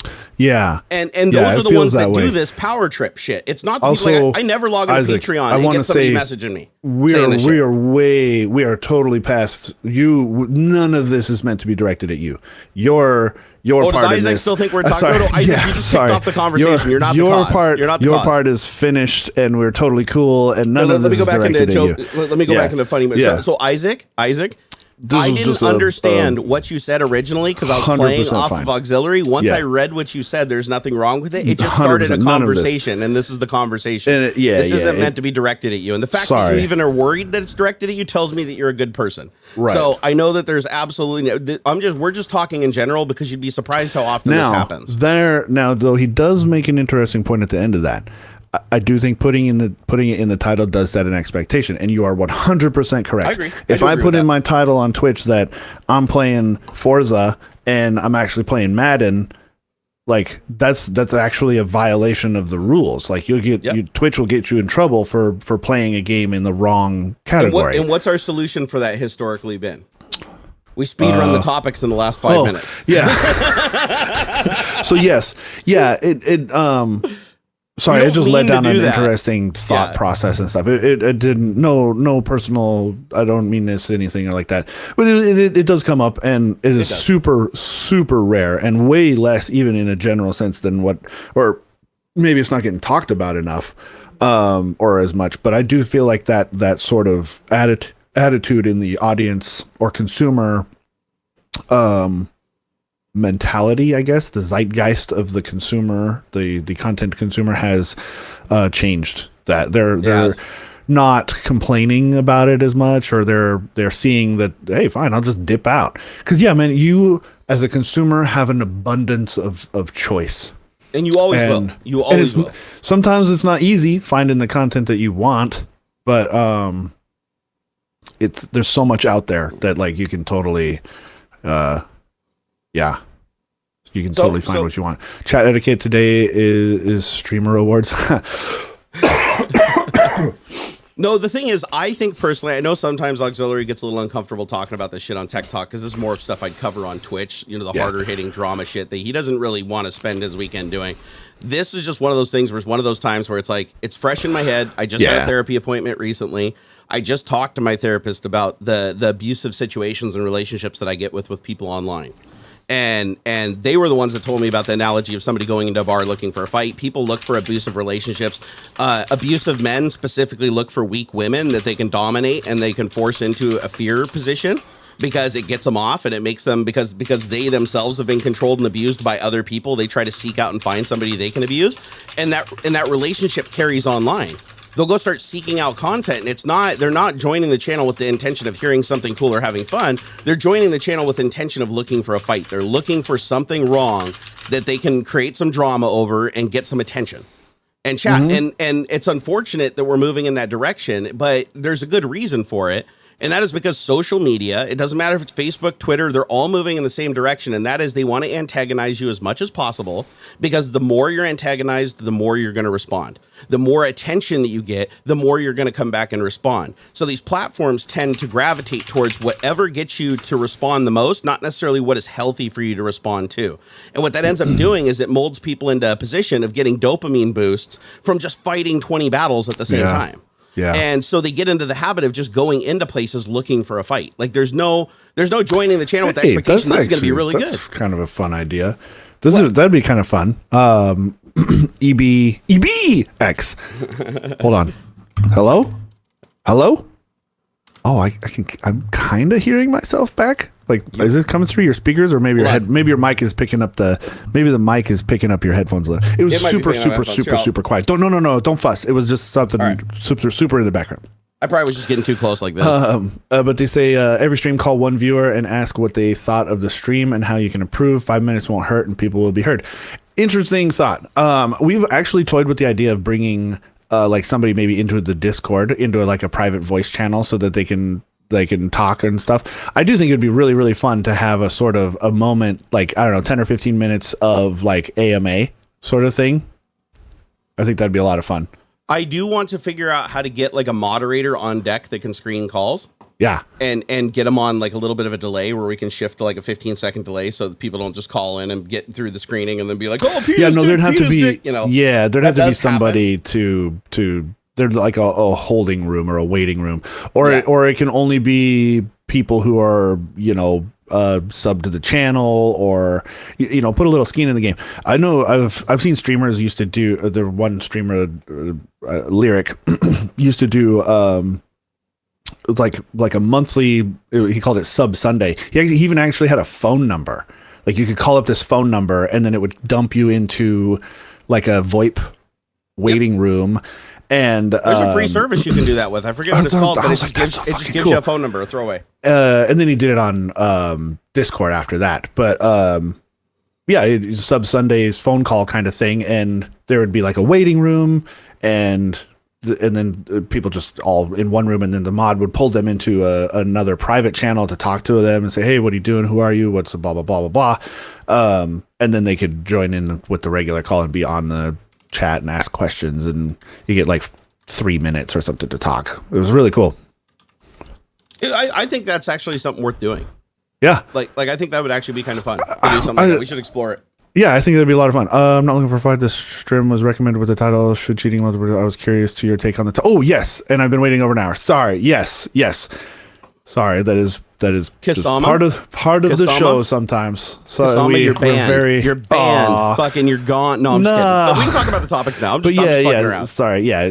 Usually the first 30 minutes or so, we just banter and bullshit and stuff while we wait for notifications and stuff to go out. Yeah, until we get to 10,000 viewers, that's when we talk about topics. And we're on like show 2000 or something. But yeah, so we want to touch on mine first. Yeah. I want to touch on yours. Yours is definitely out of the two, it's the least scary, but it's also like the most scary at the same time if it ever came here. Here, I'll post the link in the chat. This is where this topic first came across. I can pull it up in me. the browser too. Yeah. Here we go. So in South Korea. In the future, I'm going to try to get a VM set up that I can share with you so that we can both be logged into it, screen sharing on the VM, so you can manipulate it on stream. I need to figure out why my auto gimbal thing. I got to figure that out because it's weird when I'm typing and it looks like I'm going through an earthquake. No, you're on the Sony, right? You're on the little Sony Handycam. Yeah, with the eyeball in it. Yeah, it's a problem with the firmware. It'll do that if you just bump it just slightly. It'll just like gyrate reach in there back and forth. bump and bump the thing in there. Just bump it and let go and let it spring back. Now see if it's stable again. Next time it vibrates like that, just do that. Just poke it's way better. Yeah, it's way better. Just keep poking it until it stops doing it. Oh, now it's oscillating. Cool. Yeah, it's way better. Yeah, okay. so for some reason, the way they program the firmware is it's heavier than what the firmware is expecting, so it gets into an oscillation pattern every once in a while where it runs away. The way you fix it is go in and disable auto stabilization. Okay. So you go in, and if you disable auto stabilization, it just locks it at a certain XY coordinate, and it doesn't try to gimbal it anymore. It just basically points it straight and then just keeps it there. So because you have to, man, it is attached to my desk, so I do want some of it, but that's fine. Okay, well, just there's another thing. Make sure it's not on action mode. If it's on action mode, it'll actually move a lot faster. Just loud? What? You guys saying I'm just loud? Oh, no link. What do you mean no link in the chat? I cranked you up earlier. I'm not a mod in your chat anymore, Jerry. What happened? There's no way. Oh, hold up. Maybe I'm logged into the wrong. You're logged in the wrong account. There's no way you couldn't be a mod. Hold on. Yeah, let me see. All right. Somehow you managed to boost your gain or you got closer to the microphone because, yeah, you are capping way over negative 5 dB now. So I'm going to bring you down. Give me like your loud voice, like your loud speaking voice. This is my loud voice. I am loud at you, sons of the forest. Should cheating be illegal? Okay. I got you now. So I just added 2.7 dB gain on you and you should be good now. Okay. Okay, so hold on. I was not on the right account, so I give the link for the people. There you go. You know what else I was just thinking about? I'm like, in OBS, can't I just add a compressor? If I just added a compressor to the channel, like just with regular settings, like here, say something now. I'm going to say something now. Okay, so now the compressor knocked you down just a little bit. So let me go into filters and turn up the gain. I guess it seems a 28-year-old man. So to quote from this TechCrunch article, so that I am appropriately attributing this quote. A 28-year-old man in South Korea faces a year in prison for hacking Overwatch. The sentence, reported by South Korea's SBS News and Dot Esports, handed the hacker 1 year in prison and 2 years of probation for illicit activity related to the hit online multiplayer game. The particularly steep sentence is a result of both the ongoing nature of the activity and the fact that the individual generated 200 million Korean won, which is almost 180K USD from Overwatch-related hacks. So this is twofold. Not just that he was cheating, but also he was like selling the cheats. So this is somebody who's not just. So I understand this is somebody who's hacking the game and selling the hack to online players to cheat and win at the game. Right. So it says the hacker's charges stem from the violation of 2 Korean laws, the Game Industry Promotion Act and the Information and Communication Technology Protection Law. In the last year, Overwatch developer Blizzard Entertainment has worked with the Seoul National Police Agency's cybersecurity department to crack down on hacks that compromise the integrity of the high-profile game, particularly due to its prominence in the esports world. On and on and on. It talks about cheating in Asian Overwatch being endemic and blah, blah, blah. Hacks can take many forms, including scripts that enable perfect aim, match fixing, and rank manipulation practice known as boosting. So blah, blah, blah. So this is very interesting. One, I do think this is a weird mix. I don't think cheating in just regular games, like if I'm just joining a random lobby and somebody's cheating, I don't think that should be illegal. I do think selling the hacks, maybe, but that's not necessarily should be illegal. Here it should be. You're In the United States, you're it violating shouldn't be. some laws that already exist, but whether or not there's like some morality to that is up to question, I suppose. Well, tell me this: are they going after anybody that's using the hacks, or are they just going after the person who's selling the hacks? Because this could fall under that same piracy law, where it's like go after the people that are distributing it, not after the people that are downloading it. It's like, I mean, it's weird, right? What are we defining as cheating? Hacking? Some games consider MSI Afterburner or similar software. No. Like aim hacks or wall hacks, things like that. Things that give you an unfair advantage in the game.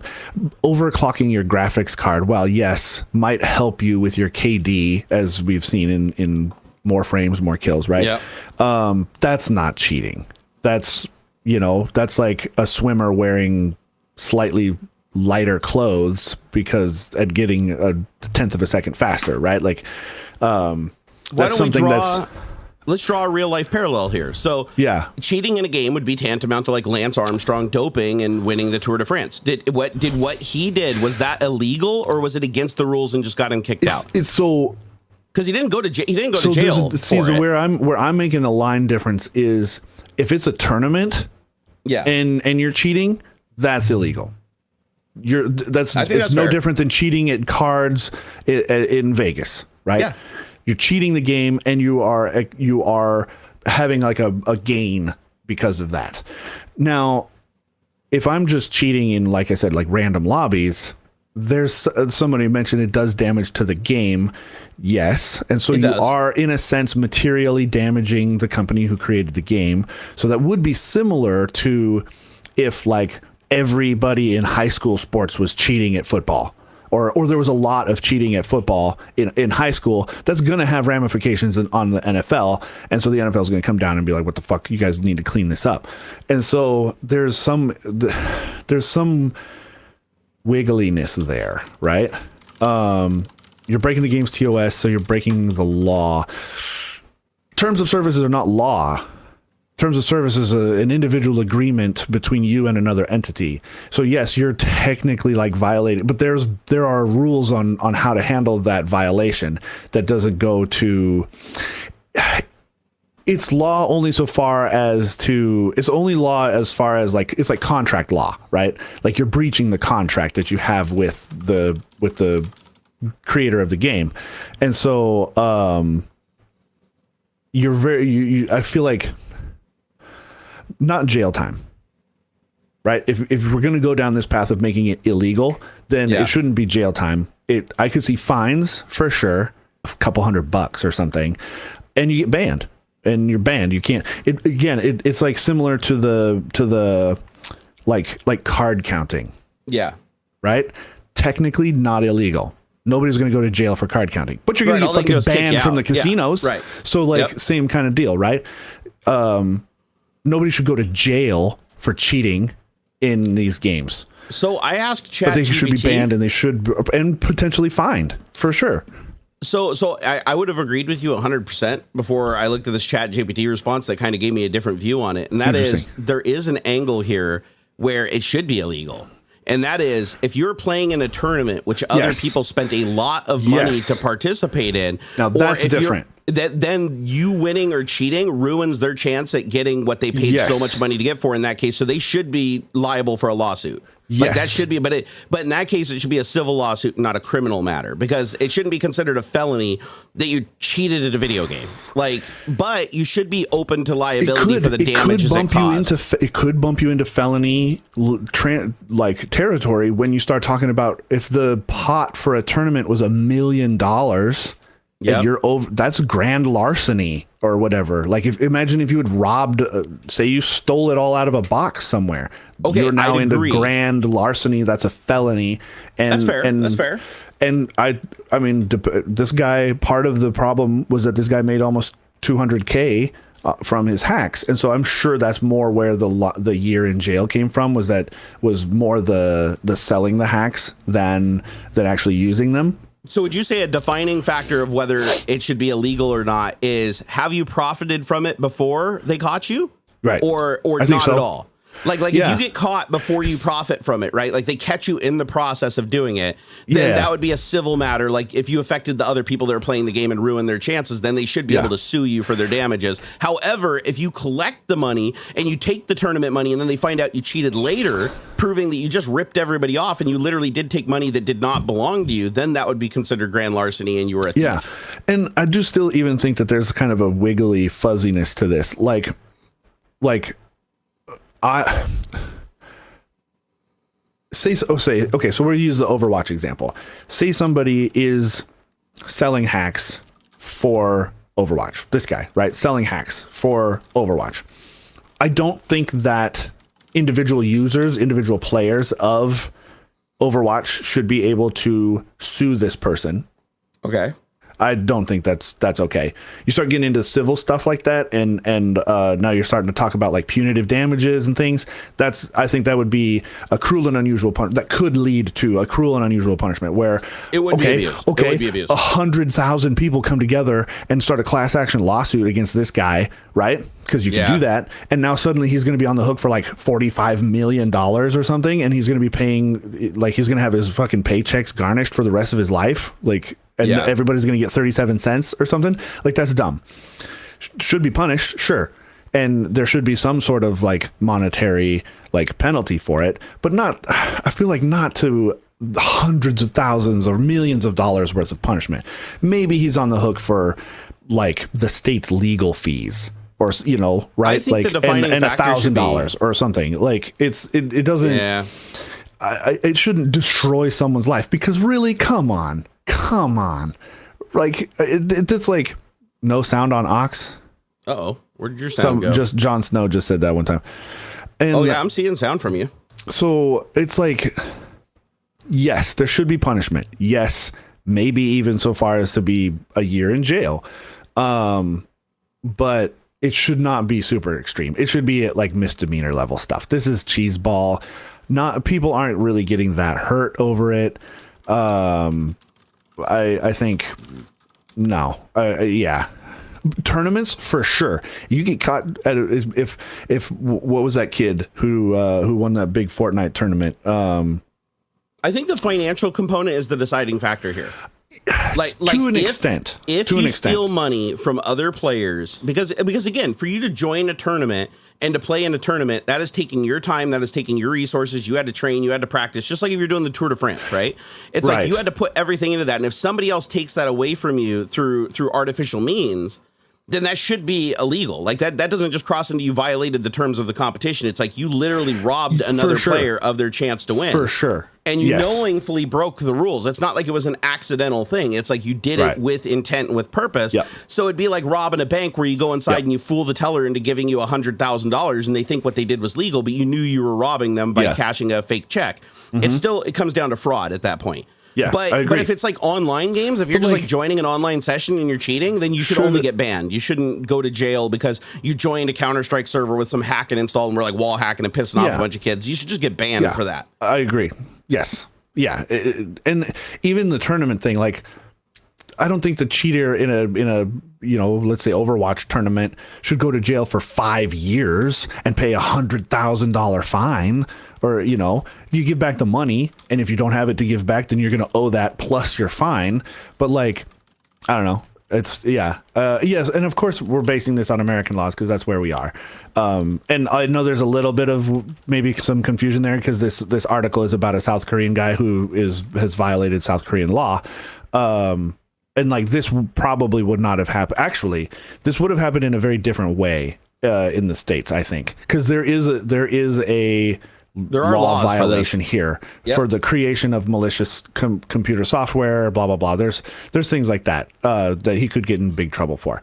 Can you see the stream right now? I just asked a question. I said, is it illegal to sell hacks to games that could cause someone to win a tournament and take money that didn't belong to them in the United States? And then the specific laws that would cover this type of activity would include, and then it said fraud, right? Sure. So selling hacks to games with the intention of defrauding others by using them to win tournaments and take prize money, that would fall under that. Computer Fraud and Abuse Act, CFAA, right? It says federal law that makes it illegal to access a computer without authorization or exceed authorized access to a computer system. And if you're playing online and you're using hacks, you are essentially violating that system. And that's kind of a shitty interpretation of that law. Because, yes, it's broad open. I mean, you can say anything. I get it. Yeah. And then what's the other one? Intellectual property law. The hacks sold to the game could potentially infringe on the game developer's intellectual property rights, such as their copyright and trademark rights. Infringement of intellectual property rights can result in civil penalties, such as fines and injunctions. So that goes back to the civil. So this would be the civil case right here, which is like you sold something that cost us a lot of money to kick you out and to make it better for everybody else. So we're going to sue you for those damages. That's a civil movement. It's a breach of the EULA, least, whereas fraud and abuse act, these would be federal, which is like now you can serve jail time because you're literally with intent trying to defraud people, and that is illegal in the United States. As soon as something becomes fraud, it's a felony. Like as soon as if you do something with the intention to defraud somebody or an organization or take something from them or get them to provide some service, it can be anything. It doesn't have to be a monetary value. If you can trick them into just giving you a free hotel room or something like that, and they can prove that you intentionally with malice did that to get something free that you knew did not belong to you, they could call the cops and they could come and arrest your ass and drag you off. I mean, that's It's weird that we're even talking about that with video games, considering like when we grew up, video games were like plug a cartridge into a system, and like if you beat your buddy like with a modded joystick or something, it was no big deal, right? It was like, and that's kind of how I feel, right? It's like if I join a lobby and there's people hacking, like esports changed everything, dude. It sucks, but I won't play that game, and that then of course has repercussions for the people who made the game and stuff. Do you feel like this is an esports thing or escape from Tarkov wiggling hackers? I do think that there's different facets of it, and esports is one of them for sure. Because I feel like that's where money came into it, right? And when money comes into something, that's when all the legal shit follows. The Wiggle video, I haven't seen it, but I know what you're talking about. This guy has been catching hackers by hacking. There's like a wall hack in Tarkov, and like people will like signal to each other that they're using it by like wiggling by. You lean left and right. You wiggle back and forth. It's like a nod. And then he sees the other guy do it too, and it's like boom, that's proof. He would not know that I'm even doing this if he's not already also using the cheat. Oh, okay. And I thought that was funny. If someone gets caught hacking a slot machine, there's a law about that. Yeah, for sure. Yeah, I mean at that point you're unauthorized access of a secured system. That's if computer you fraud cheated abuse a act. casino game. If you can't like counting cards is not illegal because you're technically not breaking the rules of the game. Right. Because the rules of the game don't say good track. You're keeping track of things. There's nothing illegal about having a good memory. Like you're allowed, because in order for the casino to have a game, for their gaming license, they have to create a game that has what do they call it? It has to be reasonable, exactly. Like a reasonable, like even a slot machine. If you set a slot machine, you play it for 24 hours. Within that 24 hours, that slot machine has to pay out a certain percentage of what goes into it. Yeah. And it's honestly the vast majority. It's like most casinos only take slots are your best bet. It's only like 51% in the house's favor. They have to that? No, it's like they give back like 90% of the money usually. It's like 90+%. They keep like 5% a day of the take of the slot machines. Good.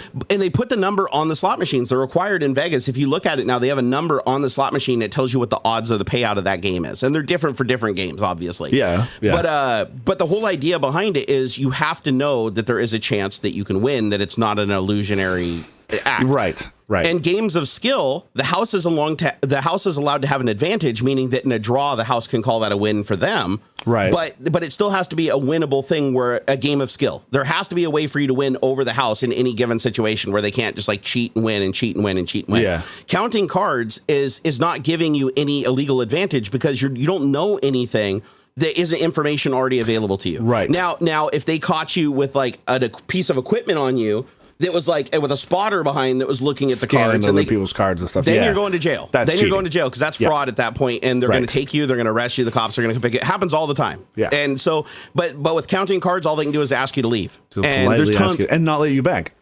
Yeah, they'll blacklist you and all their properties. They won't just blacklist you for one; they'll blacklist you from all of them. That's a crazy thing. Yep. So like that's kind of how I feel about like the random lobby cheating and blah blah blah.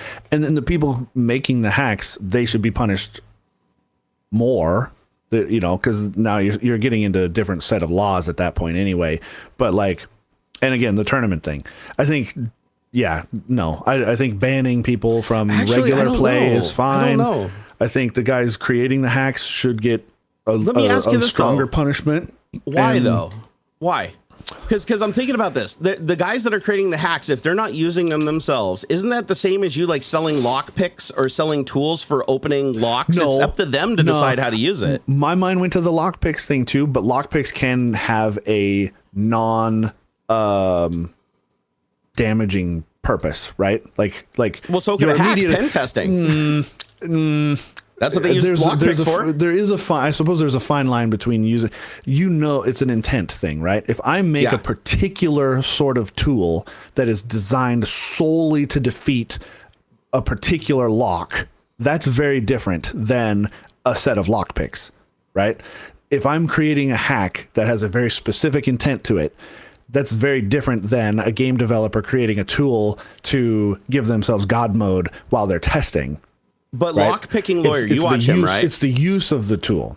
So no, that's what I'm saying. The use of the tool, not the creator. The intent with which is being sold as well. Nobody's out there selling this stuff as like, oh, this is a penetration testing tool, and only use this if you're a white hat hacker. No, but do you think it's the sold verbiage with the intent of? But there is no way to sell an Overwatch hack that could ever be interpreted as a benevolent use, because Blizzard would have their own tools internally for that they're not selling. There's no external. There's no rules saying that you cannot sell pen testing tools to a company to test their own products. It happens all the time. You're not selling it to the company, though, are you? Yeah, you are. Mark Russinovich sold sysinternals to Microsoft after completely cracking their operating system open and divulging it to the public, and they were forced to buy his tools to protect themselves. The act of cracking that was illegal. No, against yes, you're not supposed to. You're not allowed to go digging around. It is in the EULA that you are not allowed to start fucking around with the software inside of it. The end user license agreement is not legally binding. Yeah, it has to have law. There are punishments that are built into that agreement, and you do have an agreement with them. That is a binding agreement. They can rescind your access to your license only if it is legally sound. People put shit in EULAs all the time. Go back to that blurb about the Computer Fraud and Abuse Act.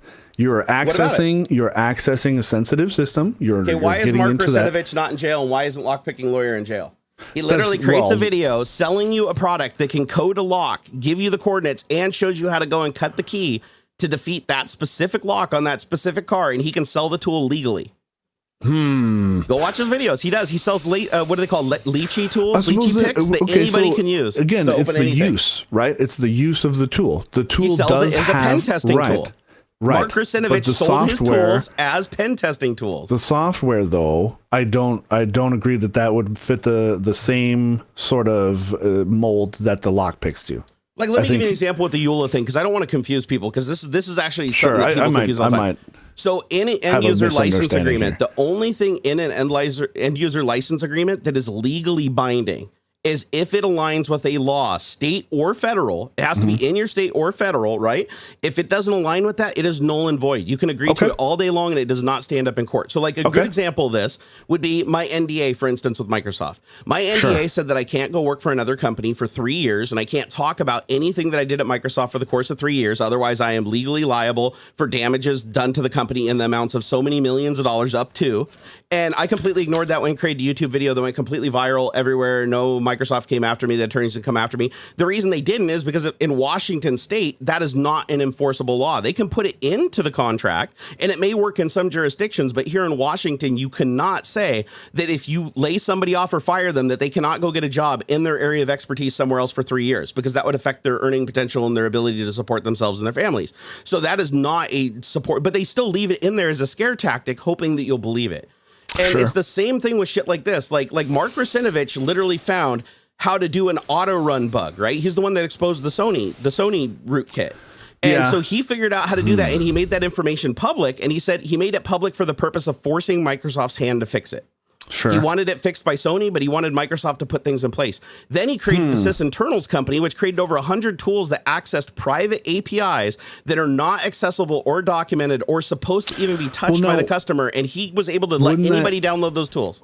Wouldn't that then be unauthorized access to a secure system? You're accessing an API that is secured. You're accessing your system, though. It may be their software, but it's your system. That's the difference. If you're doing it over the network to a remote system, like if I'm using his tool to hack your computer and I'm ingressing your computer with it, then that would be illegal, because what I'm doing is I'm using the tool to hurt you. So, but if I'm using it myself to unlock my own car or whatever, I'm allowed to do that. How it's being used. Okay. Correct. Okay. That's I can all agree. I'm saying. That's all I'm saying. I can agree with that. Where maybe the hacker.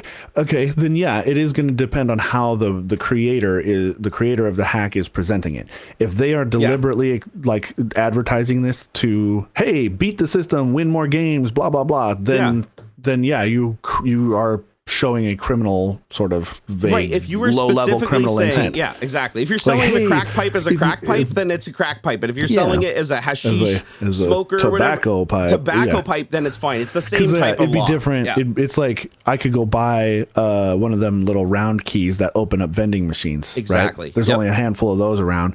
But the advertisement for it is for people who own or have purchased maybe used vending machines and need to get in there. But if they presented it as, hey, get free shit by cracking open vending machines, then you've crossed a line. So it's how it's being presented for sure. It makes a big difference. Yeah. So lockpicking lawyers, like, I will sell you a lockpick set, but it's only for pen testing and it's only for your own personal use. Yeah. Same thing with the Fortnite guy. The guy could create a Fortnite hack that lets you cheat online or whatever and say this is only for you in local games on your own computers on your own private servers. Yeah. And if he did that, he would cover his ass. I think, or at least in the United States. Again, in the United States, abroad, he could get it. Because again, laws are different in different places, right? Here we are covering our ass. He's already in jail wherever he is. Like, that's why we're talking about the story in the first place. But the question is, should that happen? Yeah. And again, what are laws if not enforced? Yeah, like the game stream. I've mentioned game streaming before. Technically, a violation of the DMCA.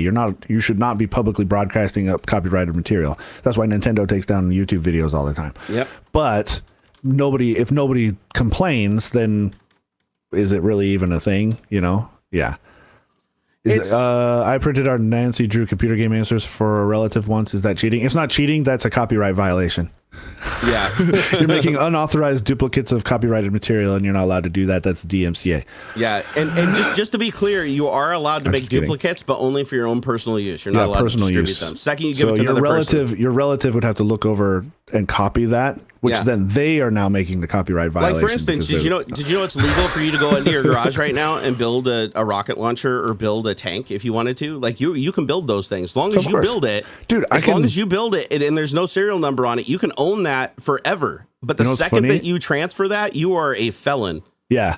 I found for the original Hummer, you can buy at the time, this was back in probably early 2000s, you could buy the Rhino armor package that the military used on the original H1, like hardcore. Yeah, with the V-Hull for mines and stuff. Yeah, man. And it was only like $6,000 or $8,000 for the H1. You just buy that. Totally, like, just call them up, fill out a form. Boom, you got a bunch of armored panels for your civilian H1. Military surplus is so cool. If you can find somebody online that deals in military surplus, you can buy the Jeeps. You probably can't today because they're but I remember when I was a kid, my grandpa had Willys. He had one of those little Willys Jeeps, and he bought it in a Navy surplus pack right off of the because he served down at the Puget Sound Naval Shipyard. Yeah, was where he was posted, and they had this place down there where you could just, as a person, civilians, as long as you had base access, as long as you had a pass as a family member, you could go down to this place where you could just buy military surplus from this giant military surplus store. And one of the things they had was motorcycles and these Jeeps in a box. It was in a wooden crate that was like as big as my table. Like, it wasn't that big. Oh, you have to all put it together, right? Yeah, you put it together. It was literally just all the sheet metal panels, all the stuff that you riveted together, because they were designed to be shipped and built on site, like in a couple of hours. And it was like a crate motor. And so my grandpa had one when I was a little kid, a little 4-speed Willys Jeep that he bought. And I want to say he spent like $800 for it in the 70s or 80s. And I was like, but now it's super duper expensive. Same thing with the Humvees, the military Humvees. If you knew somebody with a military surplus contract so that they could acquire stuff from the U.S. military, and then they would demilitarize it if it had like special features on it and stuff. They'd take that away. But like with the military Humvees, they used the standard diesel engine. All they had to remove was some of the military enforcements, the gun mount you weren't supposed to have on there. All they did is they just took them straight from the military. They would demilitarize them and they would just sell them to the public for like pennies on the dollar. And there used to be a time where you could get an H1 Hummer, like military spec with the metal seats, no fabric, no conveniences, wide open desert spec. You could buy one of those things for like $8,000. And now they're like $150,000, $200,000 to find one, like a military one. And it's just because back then the military was upgrading all their hardware. They can only run them for so many hours before they decommission them. And when they decommission them, they just go to the public. They just go to the auction block. And some of these guys will buy like 100 of them at a time at an auction. And then they just piece them out. And so you can't really do it that much anymore because now everybody knows about it. Like everybody, especially with online, because there's a million military surplus shops online that you can go to and buy stuff from. Yeah. But it's crazy the stuff you can buy. You can buy demilitarized cannons. Like the main, you could buy the main gun from a decommissioned main gun from like an Abrams main battle tank that's like the last model before it was declassified. And all they do is just drill a big hole through the barrel, put a plug through it, and weld it in place. I mean, what are you going to use it for other than the decoration? But still, you could do it. You could literally blast buy my it. enemies. Yeah, like I have one of the barrels from the Vulcan cannon on the A10 Warhog in my garage. Sick. So they literally cut off one because when they decommission them to demilitarize them, they cut them off in 14-inch segments. And so I got a 14-inch segment with the rifling inside of it and everything. It even has gunpowder residue and everything because it was used. And it's actually a segment from that. I think it's a 30 millimeter main gun. And then I have another one that a fan sent to me who was in the military. And I was like, dude, can you legally send me this shit? And he's like, yeah, it's military surplus. He's like, we decommissioned this shit and they just let us take it home. So cool. But I also have the main gun from F-16 Fighting Falcon. So it's only a chunk that's like about this long. It's just a section of the barrel, but it's cool to look through it and see the rifling and see like how thick it is and how heavy it is. You're like, man, they're a lot bigger than you think, and they weigh a ton. But I couldn't believe that I was able to own that. Like I was like, am I breaking the law by like taking this out of the box and owning it? It's like no, because it's been cut down. It's so short that even if I did get a bullet in it, it would never be able to build up enough pressure to get the bullet up to any reasonable speed that would make it like military. But cool. It's pretty cool shit. Yeah. So I mean, I feel like that covers it really. I think so. That's a good. You made a good point about the lock picking and stuff though. Like that was I hadn't really. It's a gray area, and it is definitely it's a kind of the wink and a nod kind of thing. But yeah, I mean, you should. It is definitely how it's presented. For sure. The way it worked out with Mark Russinovich is he basically Microsoft approached him and made him an insane deal to buy the rights to him specifically so that he would use his powers for good at Microsoft. But Mark Russinovich, also being the smart guy that he is, made sure that his partner retained most of the control of sysinternals. So Microsoft technically bought all of his intellectual property moving forward, but they didn't buy the sysinternals brand. So sysinternals is still to this day writing programs that exploit things in Microsoft Windows that they don't want you to exploit. So, and his tools were so good that even before he worked at Microsoft, because I remember when they hired him, like a whole memo went out to the whole company that, hey, Mark Russinovich, the guy that found the Sony hack or whatever, we're hiring him on as a chief something. He was a director of something when they hired him on, I think, or not a director, sorry, an architect. And then he moved into a director role. Now he's like the CFO of some organization. It might be Azure. But yeah, when they hired him on, I went over to his office just to say hi because I thought it'd be cool to say hi to the celebrity, meet the man. He's kind of a dick though, just FYI, he is kind of a dick. Most people with brains like that are, but he wrote some pretty crazy shit. And it was so good, in fact, that Microsoft, even when he wasn't working at the company, we were using his tools internally to test our shit. So like Process Explorer, we used his Process Explorer because it could do things that our task manager couldn't. So during our testing, when we were doing stuff, we would use his Process Explorer on the machine to reproduce bugs and to observe like processes doing stuff, like the files that they're touching and the handles that they're touching. Because his Process Explorer will show you anything. Like if you've never used sysinternal tools, go download them. They're badass. And they work on everything. That's the other thing. You could run it on Windows XP. You could run it on Windows 11, Windows 10. Like it just works everywhere. Like his tools access Windows at such a low level, like down in the kernel, and have so few dependencies on things that are high up in the operating system that they just continue to work to this day on everything. But there's Process Explorer, there's a network monitor. The Process Explorer, the reason why that's so cool is you can open up a process and not only see every IP address that process is connecting to, but you can also see every DLL it's loading, every thread it's creating, and every function that it's calling, and it shows you the symbols. So if you wanted to like open up a process and be like, oh, I want to see all the IP addresses that this process is connecting to. You can just select it and then click monitor and start recording telemetry as that process is running, and it'll keep track of all that stuff. You can open up the logs and be like, here's all the IPs it went to, here's all the components it touched, here's all the decom connections that opened and everything, all the DLLs that loaded, everything. Damn. There's way too many EXEs in here. Which one is like the main one? Is there just a run EXE? Wait, for System Internals? Yeah, man. I downloaded it's a the million System tools, Internal dude. suite. Yeah, it's a million I don't know tools. what's what. Oh, I guess I need the index. Yeah, you got to go through all the EXEs that are in the folder, and one will be called Proc Explorer. Wow. It's just fun to open them up and play with them, though. There's one that's a memory defragmenter. There's another Proc one that's dump. Proc Explorer. Here we go. Proc Explorer. Proc EXP. Yep, open up that one. 6.4. I agree. It's really cool shit. Oh yeah, who doesn't love data? This is fun.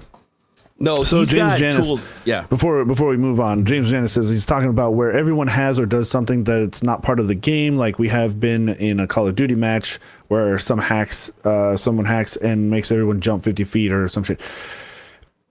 Again, in private games or public or like rando maps and stuff, whatever. Who gives a shit? Get banned because you're breaking the rules. You know, there are TOS violations and stuff, and you're going to get banned for that. I'm comfortable with that. I know it doesn't really, it's sort of victimless, but like, hey man, it's their sandbox, right? They can kick you out of their if it's a public game, it shouldn't be illegal because you're basically saying anybody can connect to the server. You can get banned. You get banned from playing the game, but you're not going to go. I don't think you should be fined or go to jail or anything like that for even wall hacks and auto aim bots and all that kind of shit. I think banning is punishable enough. Maybe some sort of fine if you're a ban evader or something, but even that seems really weird to me. I don't think they'd be able to make company's stick. problem. That'd be a civil lawsuit.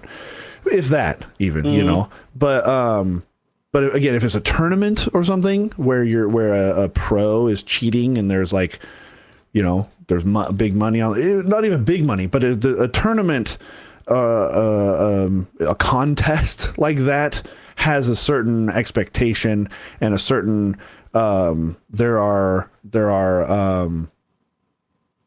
considerations, I suppose. Would you agree that that's big deal? That's a big deal. You should get slapped hard for cheating in a tournament just as much as, you know, maybe not jail time, but I imagine fucking bicycle guy got slapped with a fat fine and probably can't ever professionally ride bicycles anymore. Or at least not in tournaments. They took his jacket and they took all his prize money and everything. Yeah, he definitely got raped. I feel like that's plenty punishment.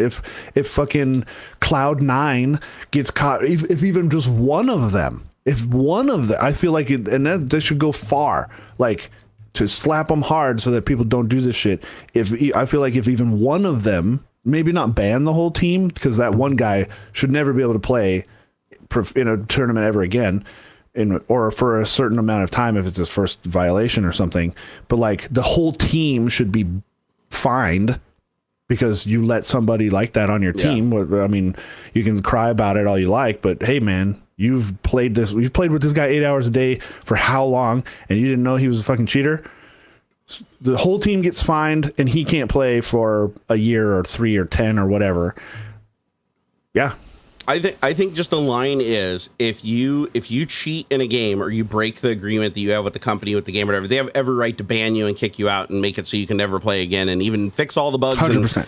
They can do whatever they want in that respect. It's their game. It's their stuff. But as far as going to jail, no. But if you cross that line and you are using and selling those hacks for the purpose of defrauding other people that are participating in contests held by that company where there's money involved, as soon as money becomes involved, then it goes to fraud. It's no longer just getting you banned for cheating. You are stealing at that point. You are committing grand larceny. Somebody brought this up in the under the tweet, I think, for this. What about somebody whose livelihood is playing that game? Like say I'm a big Call of Duty streamer and I make a significant amount of my money from playing this game. Sure. Now I'm not cheating, but other people cheating could affect my stream of income now. Like you should be able to sue those individuals. Should I? As a civil thing, right? It's a civil thing, absolutely. Then I feel like there's some that I feel like Because remember, in a civil matter, you're just proving in court that somebody caused you damages. Maybe you should have the right. But again, I feel like civil stuff, at least in America, is really weird because you got like punitive damages shit, and somebody's going to sue some cheater and they're going to get $1 million fucking punishment that they're never going to be able to pay off. Like, I feel like that's not fair. It's happened. Stuff like that has definitely happened. And like, that's not fair. It's not. To me. Because like, there's no way that person is out so much money because like, oh, I can't play Call of Duty because this, and it's never going to be just one person cheating, right? It's not going to be ever. Oh yeah, right, exactly. It's not, and it's not going to be just the one person cheating. So like, then do I get to sue Blizzard because they're not doing enough to stop the cheaters? That's a good point, actually.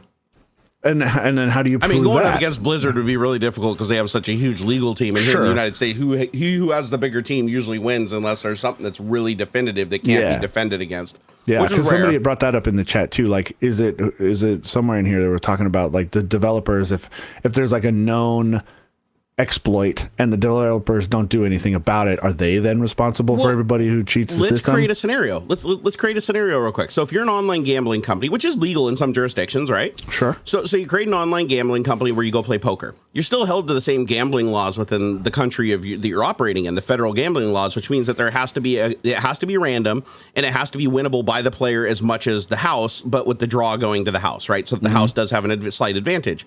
If that game has a bug, let's say the player goes and spends $10,000, he never wins a single game, and he's like, this is fishy, I want to review the code. He orders a court order, they get a hold of the code, they look at it, and there's clearly a bug in there that made it impossible for him to win. They were actually allowing him to play a game and taking money from him with the rules being known and the law being known that he had a fair chance at winning, maybe not everything back, but a fair chance of winning some of those games. And if he could prove that bug prevented him from winning any of those games, then he is entitled to sue them. Like that they legally breached the contract that they had legally, like not just their contract TOS, but like the gambling laws. Were violated. And I feel like that same thing comes into play if you're talking about like a contest. Like if I'm a person like Ninja that's like making all my money by how many kills I rack up or whatever playing a video game, and all of a sudden I start sucking like really, really bad and I can't play anymore because every other person is using some exploit in the game that they refuse to fix, but I can't use the exploit myself because I'm a public figure and it would be noticed and I would be banned from the game instantly, then I may be so bold as to go sue the company for knowing about it, allowing it to continue at my own detriment of my own career. You know, like I think that there would be some grounds there if you found the right lawyer to actually sue them, and that could lead to some kind of a settlement. But it would have to be one of the things where it's like the company, you'd have to be able to prove that the company knew about it, but still refused to fix it, even though it was causing massive financial damage to somebody who was like relying on their video game and the rules of their video game. However, there's another aspect to this, and it's like, does their EULA say, if at any point in the EULA it basically says this is for entertainment purposes only, and all of the money that's won and transferred happens outside of the game between players, and the company itself that makes the game is not involved in any of the prize money, then they're completely held harmless. They can do whatever they want. If I'm using some tool to play side bets on my random, you know, ranked matches or whatever, then I wonder, if cheaters devalue skins battle passes? I'm curious. Does anybody here? I don't know. That's third party stuff generally. Like, I don't know.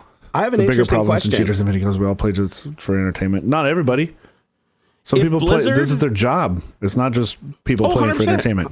With esports, like games are every bit as valid as real sports. And besides, we can always bring up the argument of, oh, there's bigger problems out there. Like that's a moot point. You know. And then there's always bigger problems than the bigger problem that you thought was the bigger problem. It's like there's an infinite escalation. But still. Some people do genuinely make a livelihood. Like many people. Like there are pro teams and stuff. So like the cheating thing, like say Tarkov. I don't know that there's any sort of pro. Actually, I don't think it's not really set up for competitive in that sense. But we'll just pick on Overwatch for it. If there's enough cheating, if there's enough people not enjoying it on a public sense, then the game will die. And that means, you know, the Overwatch team for Cloud9 can't earn a living anymore. Like they'll have to pivot to something else. I think the smart position for companies is not to fund the game or make the game monetize the game in any way other than just purchasing the game or license or like it's better to sell like package deals like DLP or digital licensing content or DLC. It's better to just sell stuff like that, because as soon as you put money in the game, if you monetized it and said, hey, listen, you could sell this for so much in the marketplace and we're going to give you this real money, that puts a lot of liability on them. But if they say, hey, listen, we're going to give you rare skins or not so rare skins, and then you choose to go create a whole marketplace where you guys are trading money back and forth to buy these things, that's out of their hands. So if they decide to change the game one day to give themselves 100 million skins and flood the marketplace and rip everybody off, do they have any grounds to sue them, since there was no monetary value assigned to them? That was something that the community did, not something that the game manufacturers did. Like, let's say I created a game. And if you find a golden Barnacules, like Quick Splat Barnacules, you find a golden Barnacules or whatever in Quick Splat Barnacules, you could go and sell that to another player through the Steam marketplace or whatever for like $1,000, because that's the going rate for them and everybody wants one. Well, let's say one day I just decide to change my code, because remember, I'm not saying it's worth $1,000. I'm not even saying it's sellable. I'm just saying it's a skin in the game that's transferable for fun, for entertainment purposes only. What if I just created like 10 golden Barnacules myself and put them on the marketplace and sold them to other players? Could I be sued for reducing the value of that thing and devaluing it for everybody else by basically pumping the market, even though I said that there was no value put on it, and it was clearly the players themselves that actually put that value on it, and I had nothing to do with it? My end user license agreement even said that there's no monetary value for any of these items. They're basically worthless.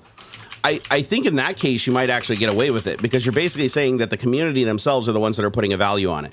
Same thing with tournaments. If the company runs the tournament and the company puts up the purse for the winning of that tournament, then if somebody cheats and wins it, then I think that somebody else could potentially bring a lawsuit against the tournament or against the company for putting them into a contest that wasn't fair when they guaranteed a fair contest, unless they sign some kind of agreement that says, oh, if somebody hacked or whatever, you can't sue us.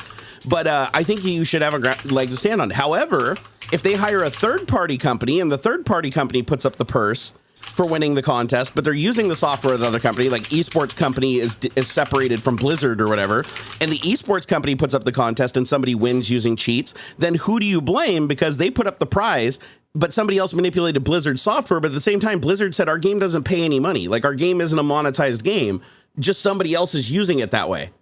You know, it's the difference between you playing like a friendly baseball game with like your neighbors or whatever, or playing like, you know, a game for money, you know, with the city next door. That's what changes it. And that's where the money comes from. But where the money comes from probably dictates your legal action. Because if the money is ethereal, like it's just coming out of the ether and everybody's just like, oh, we're going to put some stuff into a pot like a poker game, then the only thing you do is bring a civil suit against the person who cheated and stole it, if you can prove that they stole that money and didn't win it fair and square. And that would leave, and it's not like you could sue the people that invented poker, like even if they were still around today, you couldn't sue them. But if it was the poker game, people saying that every game of poker played is for money, and money changes hands, and we provide the money, people buy poker from us, and we in turn give money for contests, then I think it would make them liable. So I think liability moves around a lot in this equation, depending on where the money comes from. First of all, if there's money, and then if there is money, where did the money come from? And then if somebody hacks or defrauds another person and takes money, then that's theft, right? You're taking money from them or something of value from them. Well, sorry, I got a little distracted. I'm right there with you. There's a bit of a back and forth going in the chat with this guy MPS. I take umbrage with the core of the. Yeah, see, team get a real job. Sorry, you won't change my mind. So, what's a real job? What the fuck does that even? I take some umbrage with the you know what I say whenever somebody says this? What do you do, MPS? What do you do for a living? Gaming or streaming or any sort of entertainment in general, because you could eventually drill down this argument to really anything. Yeah. But no, I can prove that by the same logic, it goes, you don't have a job. If you choose to make a game your life, that's your poor choice. I mean, that's just like your opinion, man. No, this is a great example. That can apply to literally everything. Like these real job, right? Like an electrician or a plumber or a carpenter. Sure, carpenter. How is that a job any more real than software development? Or they're working on the electrical box. I'm typing on a keyboard. What's the difference? Knitting, pottery. How is that any more of a real job? Right. I'd love to have legal on the show. And if you come down, it's because it's physical. Oh, well, okay. It's just what I do is physical too. You can literally see me on the camera, like getting animated. I work 12 plus hours. Okay, that sounds stupid to me. Like, I'm not going to work fucking 12, 16 hours a day, and that's your problem. Like, you don't have a real job. Any real job that exploits you at the peak of content creation. 14, I didn't take a single day off in 6 months. a day. Like, it's just I feel like it's just being dismissive. No, this is what's so funny about it is I've yet to have anybody make a clear argument to why their job was any more of a job than, say, me being a content creator or me playing a game. Yeah, if you make money and pay taxes, your job is more valid than mine. What about the carpenter that only builds cabinets, or what about the carpenter that only makes tables? Like, is that guy less than the person who frames a house? Please. Like, the framing is that tough? Like, get out of here. Like, it just seems silly to me to pick any one thing, any work. Okay, MPS made actually a great. He said, because you build houses, people actually live in, because you actually touch what you worked on. I touch what I work on every day. I work as a video editor. Yeah, I literally create tangible files that actually move and occupy hard drive space both on my computer and remotely. But you're not touching that work, are you? You're touching the USB stick. Like, how are they touching the house? They're touching the outside of the grain. They're not touching the inside of the wood because it's sealed off. All they're doing is putting wood together that was cut by somebody else. Unless they cut the wood, unless they cut the tree down, you're basically saying it's not a job unless they grow the tree, cut the tree down, process it into lumber, build the house, make the drywall, invent all the fixtures. Because the second they use something else that's already created and add their skill on top of it, it is no longer a job. I don't know. This argument can't win. This is the unwinnable argument. And from both sides, really. It's not from both sides. Bullshit. It is, because the logic can go. Bullshit. It's just on and on and on. It doesn't go anywhere. No. What's the definition of a job? What is the definition of a job? Are we talking from physics standpoint? Okay, what is the definition of a job? Okay, what is? Okay, here we'll be specific. What is the definition of a job where you do something that benefits someone else? That's the thing, right? In return, it benefits you. This kind of comes back around to the argument of value. Mutually beneficial exchange in value, correct. People will say it's not a real job when they don't understand the value exchange that's occurring. Yeah. It's not a real job when they don't understand why someone would pay. Why would I pay $5 a month to watch somebody play video games? Well, you're paying like $75 a month to Comcast to be able to watch football and baseball and shit. How is baseball a real job? Well, because they can understand the value exchange. Oh, well, I have a lot of fun playing it, and I believe in my team, and blah, blah, blah. MPS is paying us right now. Yeah, he's paying us right attention. Now. In attention, because his attention increases the views by 1, and by increasing the views by 1, that moves it up against everybody else that has that same viewership minus 1, which makes us more discoverable to other people. Therefore, he's increased the value of the stream by being here, and his attention benefits us. Therefore, he is paying us in attention. If he gets an ad, he's paying us from an ad. If he gets something, he's paying us from a subscription. There's always an exchange. There is always an exchange. Yeah, and I think I really do think that was a more profound realization than I gave it credit for.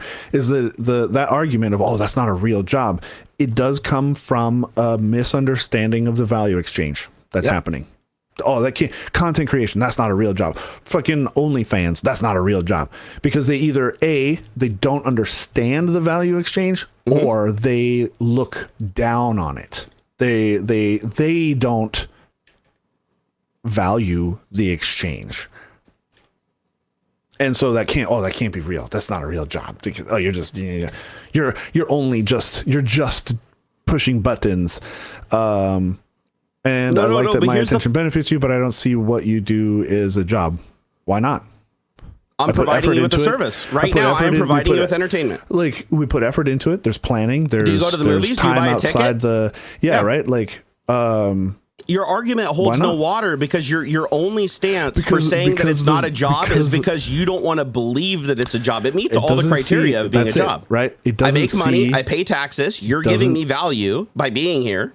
You're being entertained. That's the service proposition. Right. And so then that's just it. MPS, I'm not going to put this straight on this, but the argument. No, a lot of people have a stance. It's not that what we're doing isn't a job is because they devalue or disrespect, or I'm not quite sure the right word, but the value exchange is disrespected. It's they don't respect the value exchange that's happening. They see it as. The thing is, there's nothing that anybody else does in their job. There's not another single job that anybody else does that I cannot apply the same logic to the job that I'm doing right now. Right. You're absolutely and right. so the only reason for you to say it's not a real job is because you have a personal beef to make it not a real job, more than likely because you can't do it yourself, or you don't want to do it yourself, or you convince yourself you can't do it. There's a lot of reasons, but there's no other reason to say that it's not a real job, because if you logically looked at it scientifically, I have a business license, I pay taxes, I get paid from multiple different sites for providing a service to its customers, which keeps its customers coming back, which make them profitable, which in turn makes me profitable. This is no different than you working for a company and building houses. Equals a real job. Actually, I don't mean it disrespectful when I say it's not a job. I'm not feeling disrespected, so I mean that's fine. Question. And I'm not real upset with you personally. No, I take umbrage with the argument in general. This isn't a personal thing. I don't know this guy for nothing. So whatever. Here's the thing. He says he doesn't mean to be disrespectful when he says it's not a job, but the only reason to say it's not a job when you're in the presence of people that are doing it for a living is to be a dick. I was saying, right? This is like saying, hey, no offense, but you're a fat fuck. The value exchange. Like that's it's disrespecting the value. It's disrespect. Of you can make money of many things. Cocaine, how is pushing coke a job just because I earn money from it? No, pushing coke, you don't. One, you're not paying taxes, and two, you're breaking a federal law. Okay, strip that away. Strip away the illegality of it. If it wasn't illegal and you were selling it, you're a pharmaceutical company, and therefore you are a valid business because you are producing a product, you are selling a product, you are making money and paying your taxes. Therefore, it is a job. I've always thought that drug dealers, illicit drug dealers, were the most entrepreneurial folk ever. Yeah, if you take the taxes part out of it, but the thing is in order for it to be a job, I guess you can even just exclude the whole taxes thing entirely, because again, it's a value proposition. It's a value exchange. Yeah, because scrub the taxes. If I just operate on a barter system, am I still not having a job? No, I agree with you. I think that the taxes probably could be left out. Like that's a nullified parameter, because you can do a job without paying taxes. Yeah, it is possible for you to give value to another person in exchange for another type of value without paying taxes. So where there's no monetary exchange. Yeah, I mean, I'd still call it a job even if it is illegal. Sure. Yeah. I mean, because I just feel like it's because here's the thing. It's a disrespect of the exchange that's happening. You are looking down on the product, which is the entertainment. That's our product. We'll use this stream as an example. Yeah. You're looking down on, not to mention because you're getting value out of this too. I saw that there was a mention of. Yep. I like the jokes or something like that. So there is a value exchange happening here. He wouldn't be here if there wasn't. You're looking at it as less than. It's a discriminating. It is a sort of. I don't like saying that. To devalue somebody else to raise yourself. Yeah, it doesn't feel right saying that it's discriminatory, because that carries with it a lot of baggage and stuff. There's even that's going to start getting weird and saying there's real discrimination. No, I gotta ask this. It is at its essence discriminatory, because you're saying this value, this creation, whether it's the house or the books or the painting or whatever thing, because some things are intangible, right? The joke or whatever, the entertainment is intangible. Yeah. Education, right? And so this thing is more. I respect the creation of this more than I respect the creation of this, right? I respect the creation of the house and the running electrician lines or all that stuff. I value that creation over the creation of this entertainment. Is kind of what it comes down to. So I'm curious, MPS, when I worked at Microsoft as a software developer, was that a real job? Because there is no parallel that you can draw that doesn't apply to my current job that I have now. Right. Hey, man, sometimes. There isn't. Draw a parallel where that somehow that is a more valid job than what I do, because I take a paycheck from a company. Sure. Right now, I take a paycheck from a company, actually multiple companies. I have many jobs, right? When I was at Microsoft, the person that I worked for another person, and the guy at the top was the person who created the business, and he did it through the investment and through gathering things from other people. Therefore, everybody up through the food chain is being paid by the next person in that food chain. I'm no different, right? I am a headcount for Twitch. I work for Twitch. I am a contracted employee of Twitch. I'm a contracted employee of YouTube. And so there's no way to say, see, and that's where MPS you're confused, is because you're saying that streaming isn't a job. This isn't a job when it is literally no different than me working for Microsoft. The only difference is when I worked at Microsoft, your value that you received from me was in bugs getting fixed in the product that you used, whereas your value from me here is being able to watch the live stream and interact and with somebody and actually get value from that interaction. Otherwise, you'd be watching porn or something instead. The fact that you're here and you're giving your attention is exactly how I make my living. And I take that money from YouTube in this case, or from Twitch if you're watching me there, and then that money I pay taxes on. And at the end of the year, I have my trademark, I have my copyright, I own my business name. Like, how is it any different me working for Microsoft as me working for my own corporation? The thing is the only reason to devalue what a streamer is doing is because, one, you don't think you can do it yourself. Two, you have to devalue it because in your mind, somehow that makes you feel better about what you're doing. Maybe you went to school for 15 years and you don't make as much as some live streamers and that pisses you off. I'd be pissed too. I totally understand that. But there's a position where you have to, when you have to devalue what somebody else does, when you can't logically put anything on top of it as to why it is not the same or why it is any less valuable, when you are actually sitting here yourself participating in it and producing the attention that actually makes me money in the first place, it's a moot point. And it is actually very disrespectful in my opinion. I would take some. Wait, hold on. No, hold on. I gotta talk a little bit more here, Ox. MPS Sure. said, I am not saying what you guys do has no value. Feel like I have to state that over and over again. How is stating that what I'm doing is not a job if you're not telling me I don't have value? Because value exchange is what a job is. I am getting paid for providing a service. That is the value exchange. It doesn't matter if I fix up your electrical panel or whether I program a piece of software online to teach you how to fix something, or I debug a problem online showing you how to fix something, or I entertain you by telling you a funny joke. All of those things is no different than buying a ticket at the theater or going and paying for a class. They are all exactly the same. So saying I don't have a job is only meant to say one thing, and that is that you do not have value. Because if I had value, by definition, I would have a job because I would be making making money by providing that value. Where is the flaw in my argument? No flaw there. I would just interject and say that I disagree with the, like, you're participating here and so therefore shouldn't criticize. Okay, he said value and job are not the same thing. So how is your job a job? Because I'd imagine you provide value for somebody, otherwise nobody would give you money. So what is it about the value that you provide to somebody? Oh, did Physics already ban him before we finish talking? I guess he timed him out at first, but now he's banned. Unban him, Physics. Bring him back. Okay. Yeah, no, not in the middle of a conversation, Physics. If I tell you to ban him or something, but right now we're making actually like a really good point. Banning him just martyrs him. I don't want that. I want to finish this conversation. I unhitted him.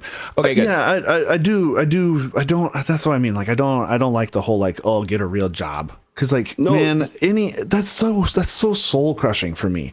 Like, I had a conversation with this early on and in our relationship with my wife, is like, I do not want to work as hard as she does. When I first met her, she had 2 jobs. She held 2 jobs for quite a while. And I knew that would be a point of contention in our relationship if it wasn't handled early. I told her right straight up, like, I have no interest in selling myself, my time, my effort, to that extreme. So I tell her, I want to do the things that I like, that I want to do in life, and I worked to set that up. In a way, like, we go down a weird path on that, but like she doesn't devalue the effort that I put in, like work. I put in effort elsewhere that is also valuable, right? Yeah. And I feel like it's a similar sort of thing with this. Like, if my woman could work one job and make as much as both of us together now, I would 100% be the best, most awesome house husband in the world. Would that then make my effort, my work, my value less than, because I'm no longer contributing in a similar fashion as she is? And it's a sort of deal, right? Just because the effort is different, the work that we put into, whether it's this stream or your Twitch streams, or the work that I put into building PCs or taking pictures and selling broken monitors or motherboards and stuff, whatever it takes, whatever I don't think any work or effort should be in a moral sense valued less or more. Now, on a free market sense, of course, some things are going to be valued more than others, right? Like, as an example, our stream here is only valuable to 200 and some odd people right now, and it's only as valuable as, I don't know, $20 from that person or whatever, right? And so, like, in the free market sense of value, that's different, or the monetary value is different from, I suppose, the moral value of the work and effort, right? And I feel like we shouldn't devalue morally any work. Like, some gal wants to sell feet pics, fine, there's a market for it. If somebody can be, I don't know, I don't think any particular sort of effort should be morally devalued compared to another. It's all work. It's all a job. Entire corporations have fallen. Every employee terminated. Everything lost. Entire stock market goes to zero. Those companies died. Does that mean that all those people didn't have a job all the time that they were making a living while working there? That doesn't make any sense. And we can start getting into the weird fuzziness of language when you start talking about, like, oh, what's a hobby versus like a job, right? Like, Jessica Parton said Ox's best husband. What is your rebuttal? Yeah, he's a pretty solid husband. I'm like, okay. He's always done right by me. Am I open to selling feed pics? Oh man, I just saw this on a different podcast. A clip from a different podcast. Barnacules, I'd be selling them left and right now. Where this guy and his woman were like, he said, well, we were having a yarn. Okay, he's Australian, I think, or New Zealandish. Yeah. And so they were just jibber jabbering, having a talk, just sitting around on the couch, and they were like. And his woman was like, oh, well, what if I started an OnlyFans? And he's like, I don't know that I'd be really comfortable with you, like, selling, nudes and stuff. And like, that feels weird. And I don't know about that. I don't think I would be really comfortable with that. And she goes, well, what if it was just the feet pics? And he goes, well, that's okay. Like, sure, man. Somebody wants to give you money for pictures of your painted toes or covered in olive oil. Sure. Why not? Like, that's okay. But, and then they actually started, because I guess they had been, a couple beers in or whatever. And they actually were like, well, actually, your feet kind of look better than mine, like the guy's feet. And she's like, man, if we shaved some of this off and painted the nails and stuff, like, you have nicer feet than me. Oh my God. So like, they actually start going down this path, like every week or whatever. They're taking some pictures of the dude's feet, like painted up and shaved and stuff. And dude's making like $3,000 a month. So fucking feet. So like, good for him, right? Or no, they had made around $3,000 at that point, about it. So like, your job, like so many others, doesn't provide value. See, that's weird and very cynical. No. He said, and no, my job, like many others, doesn't provide value. If you don't provide a value, you don't have a job. I have a job. You don't have a job if you don't provide value. I mean, they must. How can it be a job? He must. How can it be a job? If you don't provide value, somebody does not give you money. Now, just because you don't see the value in what you do doesn't mean someone else, because obviously you must be getting paid, right? No, but if his opinion is he doesn't get provided value, then what is he basing a job off of? What makes it a job if he has a job that doesn't make any money, but I have a job? That's the fundamental flaw. That's the fundamental flaw. It's the personal perception of value. The MPS does not think that their job is valuable, but someone is clearly paying them, so they must think it's valuable, and that's the subjective nature of all of this. Like, see, this is the final thing, and then he's banned after this. He said, on the other hand, just drop it. He said, you don't have to ban him. No, he's banned. He said, on the other hand, what you do brings value. It brings money, but it's no job, in my opinion. No hard feelings. Love what you do, but I love the fact that you can live without a job. This guy is completely fucking just being an asshole at this point. He's not trying to participate in any way. Can we get the chat log after this? I'd love to, because I haven't been keeping chat with the chat. I think it's stored with the VOD. Okay, because I'd love a text of this. I'd love to see more about what comments were had from MPS about this, because I can't keep up with the chat while I'm he says my boss and the government thinks otherwise. They do have a job. So does Twitch. You so motherfucker, it's listen. Purely, it's all pure. No, there's no fight in this opinion. No, there is. There is. I mean, there's no change. I have in a mind, fight. I'm telling you. I don't want to change his mind. I know I'm not going to change his mind. That's why I'm just going to fucking ban him because he is being a shithead just to be a shithead while trying to act like he's taking the high ground. He said my boss and the government think otherwise. I do have a job. Okay, wait a second. I work for Twitch. I work for YouTube. I'm 1099. I have a 1099 fucking MISC. I file my taxes. How the fuck is you working for a business, which the government very much is, that pays you money, salary or hourly, to do a job? How is that any fucking different than Twitch paying me or YouTube paying me? Holy shit, that is the densest argument I've ever heard in my goddamn life. Oh my God. No, and the reason, just so you know, the reason this gets under my skin so much, Aux, is because I've been dealing with this shit a lot more than usual lately. Because all these entitled little fucks come in here and they're like, I don't like my job, so I'm going to go look for other people to tell them that they don't have a job, so I feel better about my dead end shit. It's like, go become a streamer. Stop fucking being jealous and attacking people for it. Go do it your fucking self instead of devaluing everybody else because you're too fucking scared to try it. Yeah, that's what it comes down to. Every last time I talk to him, I don't think live stream's a job because I tried it and I didn't make any money, so I'm pissed that you did. Morph is a good question. This is why I want to go back through the chat log. I didn't get their definition. Like what is a real job then, right? Are all jobs non then? Because like I was just curious where the line was, and I feel like, do you provide value for money? Do you provide value for money? That is the foundation of a job. That's we're not even money. Do you provide value for other value? Do you gain something in return? Is there a barter system in place where you benefit from providing a service or a product to somebody else? I wanted to know about what their definition of a job was. Oh, he wouldn't give it to me. I asked MPS multiple times and he refused. He just kept saying, you're not a job. You're not a job. I said, tell me the difference. I specifically said, tell me the difference between what you do and what I do, how it makes you a job. He wouldn't tell me. He just kept saying, I'm not saying what you did doesn't add value. I'm just saying it's not a job. And then he had the audacity to say, my job doesn't add value for anybody, but it's still a job. That's bonkers. That's the opposite. That's like me saying, if I go rob banks, that's a job.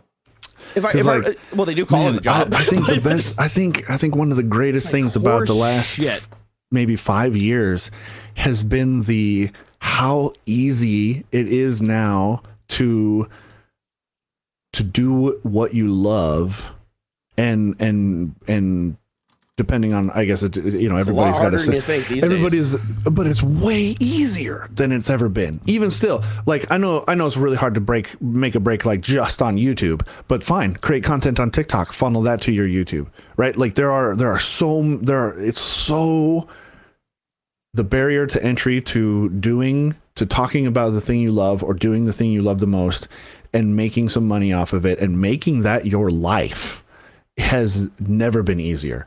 Like it's so cool. COVID definitely helped. COVID definitely helped with that. I think it helped make it more obvious. It made forced people to try is what it did. And holy cow, CPMs are lower than they've ever been, right? What's less CPM views again? starting out, or cost per thousand. Oh, cost per of people that watch no, ads. That's true. Ad blockers block those too. So I can tell you right now, my CPMs used to be when I started in this game, they were $27. They're now $1.50. But per thousand, and that's without ad blocker versus ad blockers. So it's even less. So than that's ads and stuff. I would say though you have mentioned more than once that you're making more money on Twitch now than I want to say you've ever done on YouTube. No, last year. I'm making the least I've ever made now. So it's gone down into the absolute toilets. Like I'm not getting year to date or last year. No, this year. This year I'm done. Okay, so like, you're down. I'm you're on down burn so down far. Now. You're on a downward trend for this quarter. But all of last year was good. Yeah, was better than YouTube, but only because YouTube got so bad. Okay. And because I wasn't making content frequently on YouTube. If I made content frequently on YouTube, I would have matched or exceeded it. But Twitch was my principal income last year and the year before. And compared to, let's say, your peak at YouTube, are you comfortable sharing as a comparison? What's that? Are you comfortable sharing as a comparison your best year on Twitch? Yes, because I know you're still making some money on YouTube. So my best year on Twitch compared to your best year on $6,800 was my best year, or sorry, not year, month. My best month on Twitch was $6,800. My best month on YouTube was $42,900. Holy cow! Is that an outlier, or was that a fairly regular that thing? was with about 2 years in a row, and the lowest it was around the same periods. I made it in December and November and December. I think it dropped as low as 34,000. Holy cow, that's amazing, man. That was back when I was getting 12 million views a month, and when I had a $18 to $24 CPM.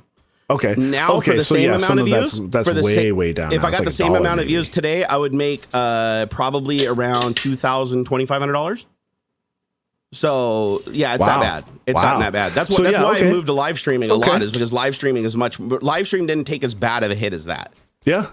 So so like on Twitch, it's like if subscribers, you get, I think it's 70%. I want to say you get under a contract. Like if your affiliates, I think get 50 and then there's 70, but I think they changed all the rules where it's like everybody's getting shafted now because everything's down. So like, if you can get a channel and you get 400 or 500 subscribers or whatever, I mean, that can be $2,400 a month in revenue. So, and the subscribers usually stay somewhat stable. For me, they haven't been lately, though, because I've missed so many shows because of health shit.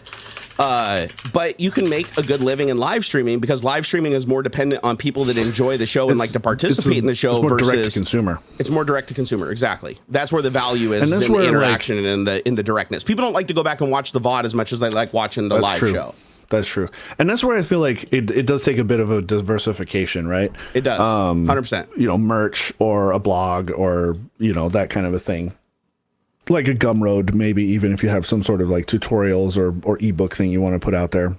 Yeah, because I kind of feel bad for some new content creators. I had one that got 100,000 subs in 6 months, which is fucking crazy. Like nowadays on YouTube. Oh, on YouTube. Okay. 100,000 subs on YouTube, and he finally got his channel monetized and everything. And he makes, I think, $1,200 a month. He makes on 100,000 views on 100,000 subscribers with like crazy viewership. Like he usually gets 50 to 100,000 views per video. If he had have started doing that with the same metrics 10 years ago, he would have been making $25,000, $30,000, $45,000 a month. Right. So that's how bad it's fallen. That's why if you've ever wondered why don't worry, it's just because there's a compressor in the background. He's got his audio turned way up. It's one of those things where shit, I just lost my train of thought there. Anyways, no, it's all right. I'm used to it. Anyways, it's in this case, I am more direct consumer with the Twitch streams and the stream here. YouTube content, however, to make money with YouTube content, you have to do sponsorships. You have to peddle athletic greens and you have to sell a lot of products that are 90% increase in value to go to the direct. Yeah. You're basically multi-level marketing. You have to become a multi-level marketer to make money. I do think, yeah. And there's no way around it. There's no way around it to go. But like, I just do feel like there's so much out there for everybody. There's enough of a pie for everybody, because like, man, I just know if I put little bit more effort into it, I could probably replace my paycheck, my 9 to 5, and be doing more work that I liked to do and less work I don't.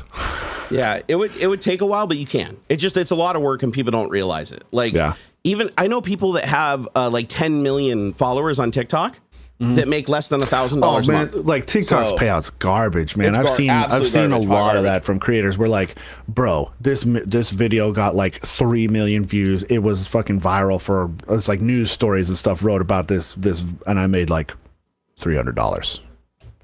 Yeah. Like, what? That's outrageous. Speaking of esports, what do you think should happen if during a round or match in a tournament or competition the game crashes? What do you think should happen? They start the match over.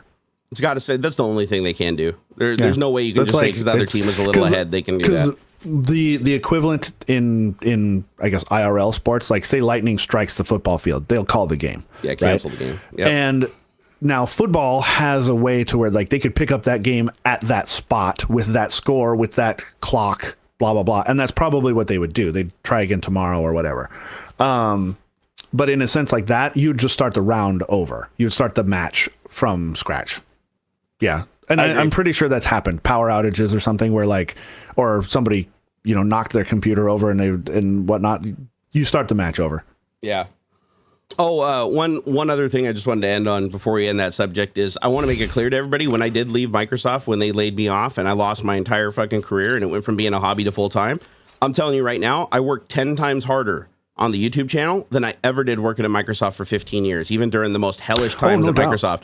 I never took a day off. You ask my wife, even on Sunday, even when I was on vacation, I always had a laptop. I was always editing. I was always shooting content. Every moment of my family's life was vlogged at one point because I just had to keep up with the content machine. It was a fucking nightmare. So anybody that thinks that it's just when you're trying to monetize and you're trying to make a living off it, that it's just, oh, it's just some hobby. You're having fun, so it can't be a job or whatever. No, that's horse shit. And that's the part I don't like. I don't like that. Is like, oh, because you enjoy it, it can't be work. Yeah, it's like okay, if you're a prostitute that enjoys having sex, then it's not a job. What? You know, it's like no, that's horseshit. Like that, I don't like that. That doesn't make sense. Why? Yeah. By that logic, the only people that ever had jobs were slaves. They were the only ones that had a true job because they suffered so bad, and then so that qualifies them as having a real job, even though they got nothing out of it. Because you heard the guy earlier, right? He said he had a job where he provided no value. He said he provided no value, and it was a job, and he even admitted I provide value. Yeah. Like, well, but that's the subjective nature of it, right? Like the government and my boss say I do, but I don't think I do. Well, that's just self-deprecation and cynicism. Yeah. Like, you might not value your effort, and that's gotta be fucking suck to do that work. Yeah. To do anything and not think it's a value. But heck, I mean, there have been moments where I've been doing work and I've thought that same thing. Like, what am I doing? What value am I providing here? And that's not fun. So like, man, yeah, there've been jobs that I've thought exactly that. Like, why, what is even, I'm just like busy work almost. But how much, oh man, that's another thing too, man. That's another thing is people really do not see the work that the effort, I should say. That's by design. The effort that goes into content creation. It is hard. I only streamed when I was like, say, building PCs. Right, streaming when I was doing that for Puget Systems, I was building PCs. I only did that twice a week. It was for about 6 hours each time, but holy fuck, you try that. Yeah, sit there, build a computer. I was the only one. I was moderating chat. I was responding to chat. I was building PCs, answering questions, all this stuff, being hyped, talking about like everybody who donated or subbed. I said everything. I would repeat questions. Like, I'd see a question in the chat, and I would repeat the question out in case people weren't reading the chat. Dude, you were a baller at it. All by myself. By myself. I was the only one running that whole stream. It was exhausting. I still have people messaging me saying, when are you going back and doing it? Yeah. My brain, at the end of one of those days, my brain was spent. There were a few times where, and then partly dehydration, but there were a few times where I'd be done, and I'd almost have a headache. Like, it is so hard to keep talking and stay focused on what you're doing and all of that stuff. And I wasn't even doing video editing or hardly any sort of social media presence and stuff. It was so hard. So hard. You saying reading a book and making it engaging for 3 hours is my favorite analogy for live streaming. Yeah. But it's not just that. It's like, imagine being in a room with 150 people, because that was about my average viewership. And not everybody's talking to me, but like, our first live stream we did together was 6,000. Oh my God. I was even sweating balls. I was hardly even engaged on that. Like, I was just building stuff. I was a background character on that. But like, being front and center, and it is very tough. It is very hard. What if you're like me and kind of socially awkward and shy, but are streaming because you want to put yourself out there, and is work too because you're 100%. It is way hard. If you're providing value to another person, you are doing a job. Yeah, I think so. Plain and simple. I think so. And whether or not you value that. But what I'm saying is, I'll take it a step further and say that anything that MLS guy did, everything with his taxes, everything with how he was paid, how he reported duty, there is a parallel for every single thing he does that he qualifies the job that I do myself to 100%. Meet that same criteria, yet he will still not acknowledge that it's a job. And the reason he does that is because he's fucking miserable at the job he does right now, and he's pissed off that I can do this.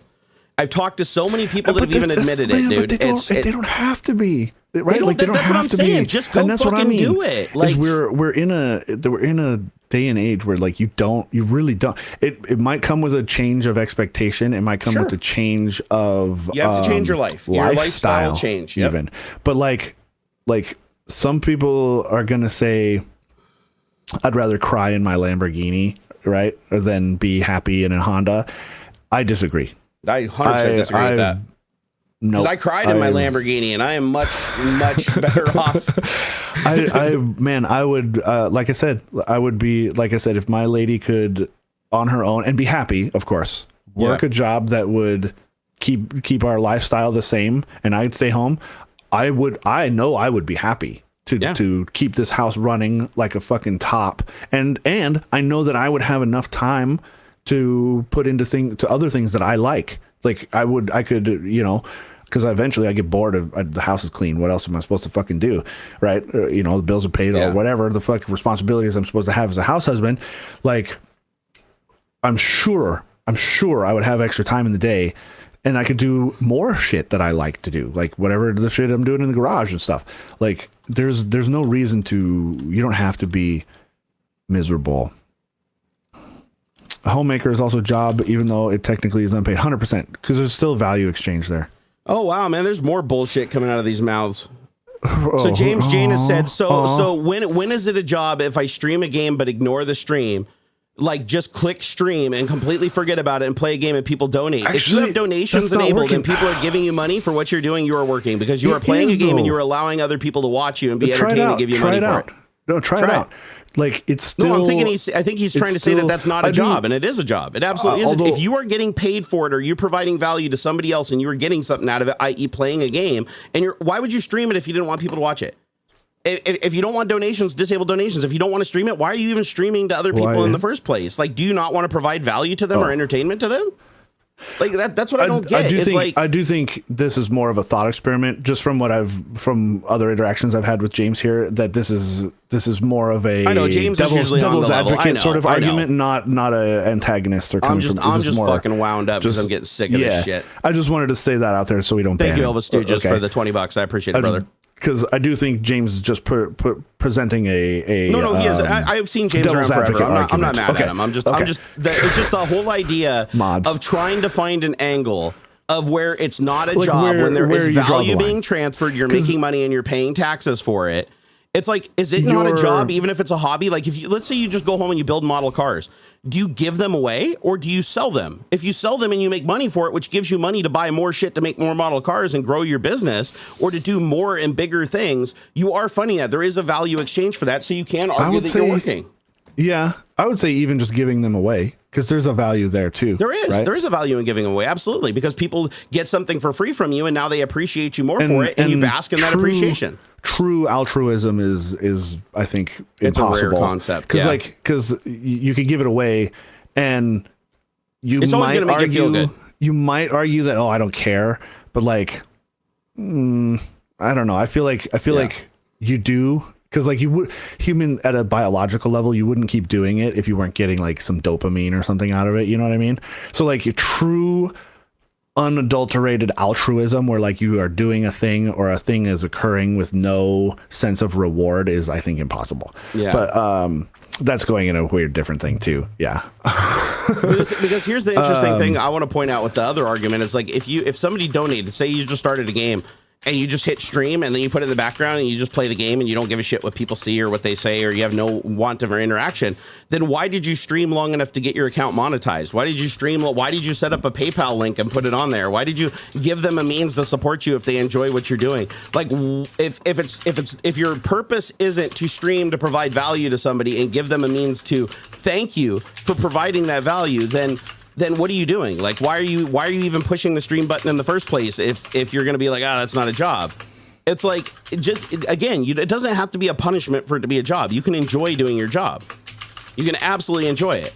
But the idea of telling another human being that they do not have a valid job when they provide value to somebody else, they have an employer, which I do, by the way. Like if you think that you having a job for a Fortune 500 company or Microsoft or whatever is somehow more of a job than me working for Twitch that's owned by fucking Amazon, or YouTube that's owned by Alphabet, the largest internet company in the entire world, if that is not a job, then I'm sorry, but you're fucking mistaken. And the thing is, I'm not going to change their mind because they're not using logic. It's like trying to convince somebody who believes fucking sky wizards or whatever can cure cancer. It's that same line of shit. Like, you can't convince somebody of the truth. If they think the earth is flat, they're going to think the earth's flat. I get it. I'm not trying to change his mind. I'm just trying to say I'm sick of hearing people create a fucking argument that they can't back up. Yeah. Like he can't. And that's the thing. I asked him multiple times. they cannot every single time, because I've had this argument so many fucking times over the years. It's not a real job. Explain to me how my job is different than yours. I work for a company. They pay me money to provide a service that brings people to their platform. How is that any different than you working for a company to provide value to that company so that they can charge more money to their customers, which they in turn give you a smaller percentage of so that they net positive, make more money? It is the same fucking deal. It is the same value proposition all day long. The only reason to tell somebody that they don't have a real job is because you are either jealous, you don't like what they do, you don't think you can do it yourself, or you have to somehow convince yourself it's not a job so you feel more happy with what you're doing right now. And none of those are good reasons to attack another person for working hard and making a living doing something. Yeah. Like, that is just fucking horseshit. And that's why I don't tolerate that stuff. And that's why I got worked up over this, because a big part of my therapy has been navigating being an online personality with my life exposed to the internet as a job. Yeah. Like, that literally, that is my job as a content creator and as an entertainer and somebody who engages people online. That is my job. And to have people constantly come around and their only purpose to derive value from my stream is to berate me and try to hurt me and try to cause me damage so that they can feel like they're a bigger person. Fuck that shit. Yeah. That's why I love the ban button, and that's why I use it liberally. That's why I have no problem with that. People are like, "Oh man, you feed the trolls." Goddamn right, I feed the trolls. And you know what? I put a heavy dose of poison on it before I hand them the plate. Yeah, sometimes. Yeah, sometimes it's important to. It's therapeutic. I do think sometimes. Yeah, sometimes it's important to point out the silliness and stuff, because you know, just like us talking about the hacking thing, like you can bring about alternative viewpoints that perhaps someone else hasn't considered. Yeah, but man, I don't know, man. I just think, and I'm not one who puts this to good practice. But man, we are. I say this often enough on these streams and stuff. But man, serious business. If there's something that you like to do or like to talk about, you can totally make some bucks off of it. And you can make as much or as little as you put effort into. And you know, it can be anything. Like I remember this one guy. I'm starting to question James Janus's motives here. If you want to read his last tweet, I'm starting to think he's not. Have to stream to be a job. I see some streamers that stream like once a month or a few months, very sporadically. Then streaming might not be their job. But that's a weird. I mean, you start getting, where do you draw the line for anything, right? Like that's a weird question. I feel like it's baby, if you're a contractor that only works one month a year and you take the rest of the year off, is that a job? If you work on a fishing boat through a season and you take the rest of the year off, is that a job? Like, well, that doesn't make any sense. The stream may not be their primary source of income. Doesn't have to be. It's still a job. The streaming might not. I mean, true. Yeah, I don't work for just Twitch. I work for Twitch, YouTube. I work for Twitter. I work for Amazon. Well, Twitch is owned by Amazon too, but no, I work for many companies, right? I get 1099s from 12 different people. I have 12 different employers that actually pay me a revenue, and I provide taxes. I'd say it's almost a part of their overall job. Like, so yeah, it doesn't matter if you do something once a month. Your job isn't just Twitch, right? Your job is entertainment. I wouldn't even go so far as a content creation, because even that, I think it would be like a subcategory. Right, because there's more that you do than just Twitch, just YouTube, just Amazon affiliate links or whatever. Like, those are all pieces and parts of your job, and your job is entertainment. Yep. And because like that includes Twitter, that includes fucking Patreon, that includes Discord, that includes all these other little bits and pieces that come together to create your job. And your job is entertainment. That actually makes an interesting thought experiment too, right? Because like somebody once asked me what business is McDonald's in? It's a good point. What is McDonald's business? I'd say food service. Nope. But create your job. Oh, sorry about that. Nope, that was weird. I play back. What do you think? What do you think McDonald's main business is? What are they in the business of? It's real estate. Oh yeah, because franchise. Yeah. McDonald's. They're making their money by selling the business to other people. Valuable real estate in the world. You are absolutely McDonald's right. is a real estate company. That's their focus. That's their main job, is real estate. You're right. Because McDee's owns the land that all of their shit is built on. They rent that land to the franchisee. Yeah, it's real estate. Yeah, see, some people got it. It's real estate. Yeah, I actually didn't get that. But you're right. You're absolutely right. It's not Burgers. Burgers helps fund their real estate business.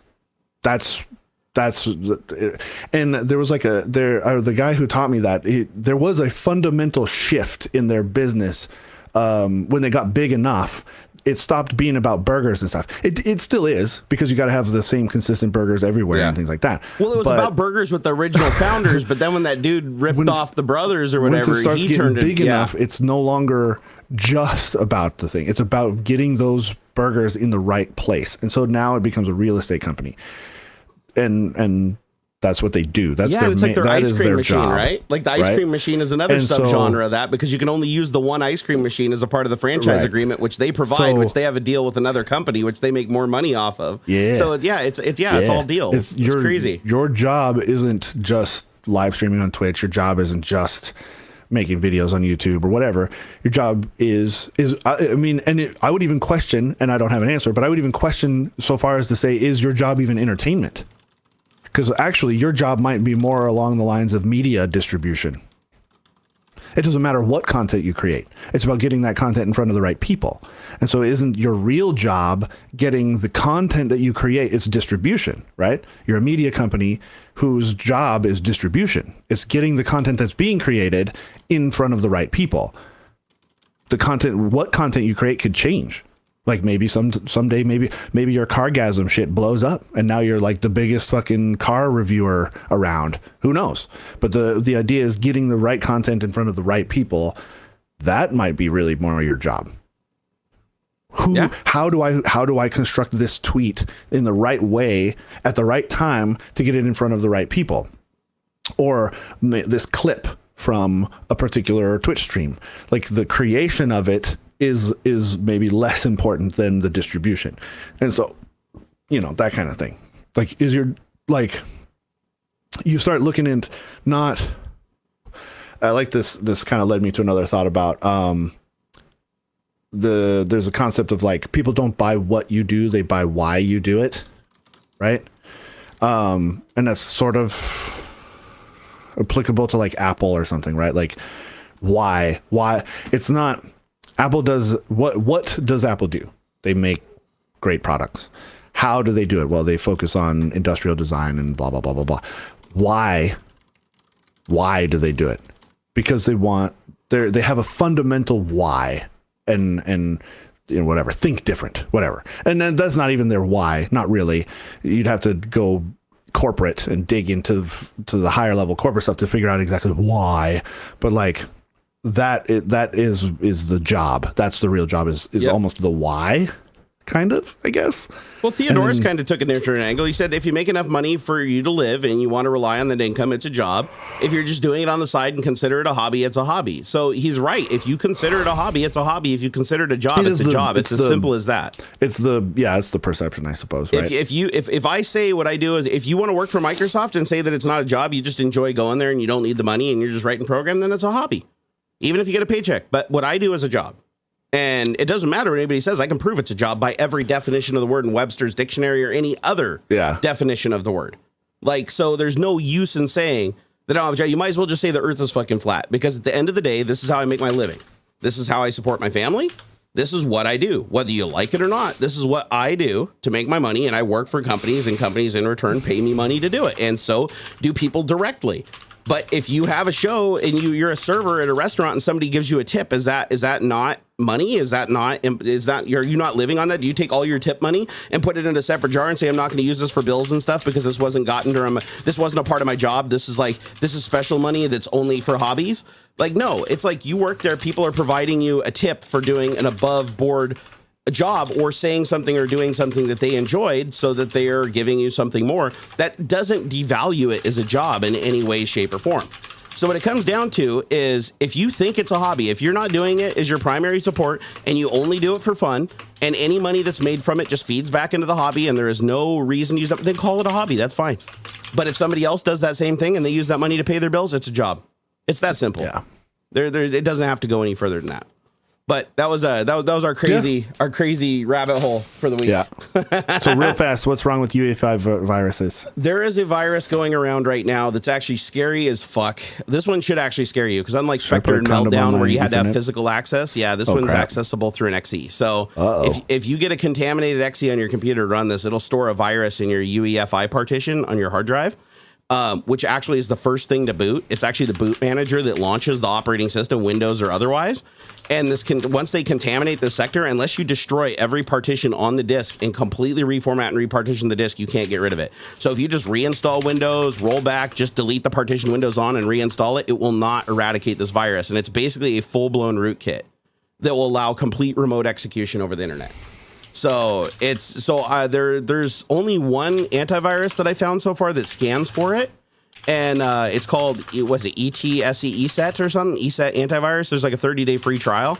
I scanned all my shit to make sure that it wasn't there, and luckily it wasn't. But it really does make me wonder how many computers out there are contaminated, since traditional antivirus can't find this thing, because it conceals itself and hides itself from the main operating system, and because it boots before the operating system, it basically can patch itself to hide from the kernel and hide from all of the detection systems and protection systems that would find it.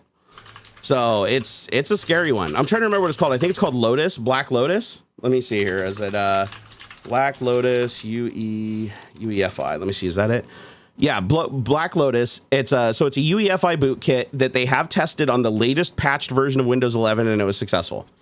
So by running an XE on the computer that was downloaded from an infected XE on the computer downloaded from the internet on a fully patched retail Windows 11 copy with all the Windows updates deployed, they successfully were able to contaminate the machine and get full remote access to it.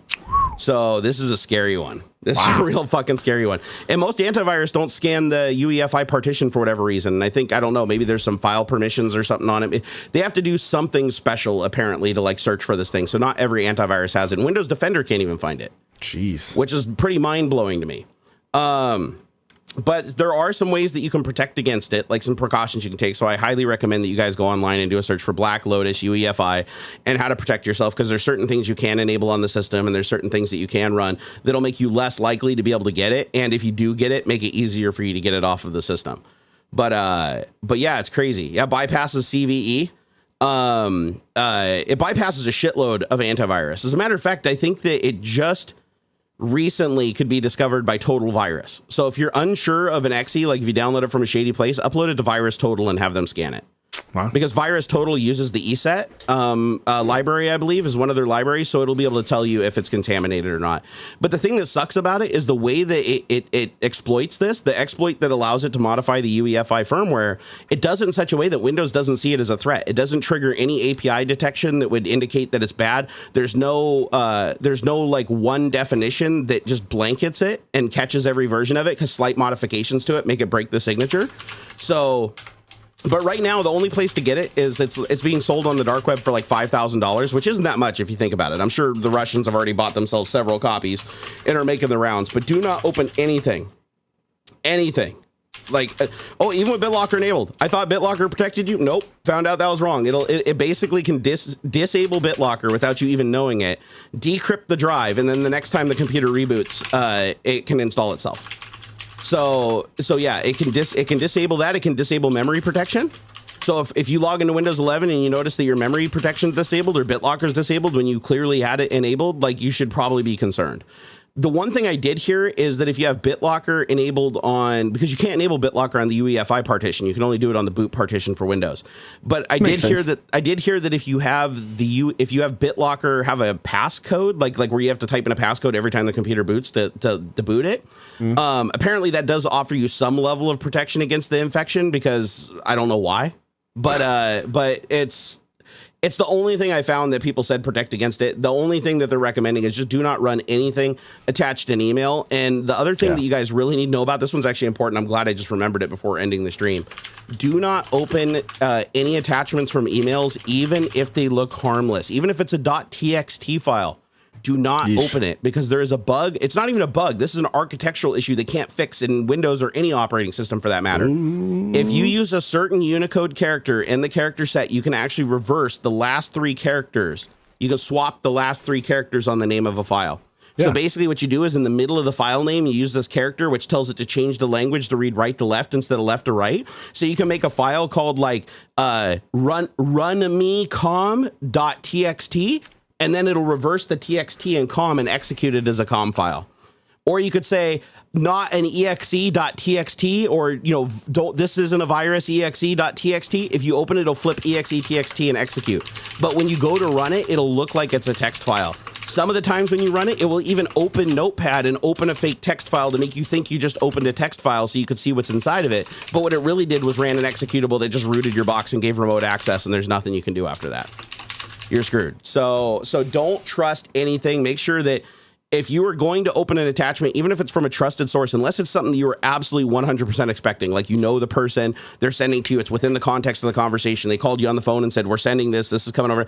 Short of that, you should always open these files in a sandbox or under a VM or in some kind of destructible environment where if they do try to deploy something, you're reasonably protected. But just keep in mind that there are viruses now out there that can detect if they're inside of a virtual environment and exploit bugs in the hypervisor and VMware, and depending, they're aware of their environments and they can compensate for that.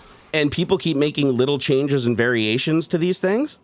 And the reason that they're doing it is to defeat the signatures. Because when you see a thing where Windows says, I detected Win32 blah, blah, blah worm, when it's saying that, it's because enough people hit it that it finally got examined and reported so that they could create a block for it. But just remember, if they keep making changes and redistributing it, chances are you're going to get one that doesn't have a signature. It's going to say it's clean and it didn't detect any viruses. You're going to run it and you're going to be patient zero and get fucked. So, and truth is, a lot of your computers could already be compromised.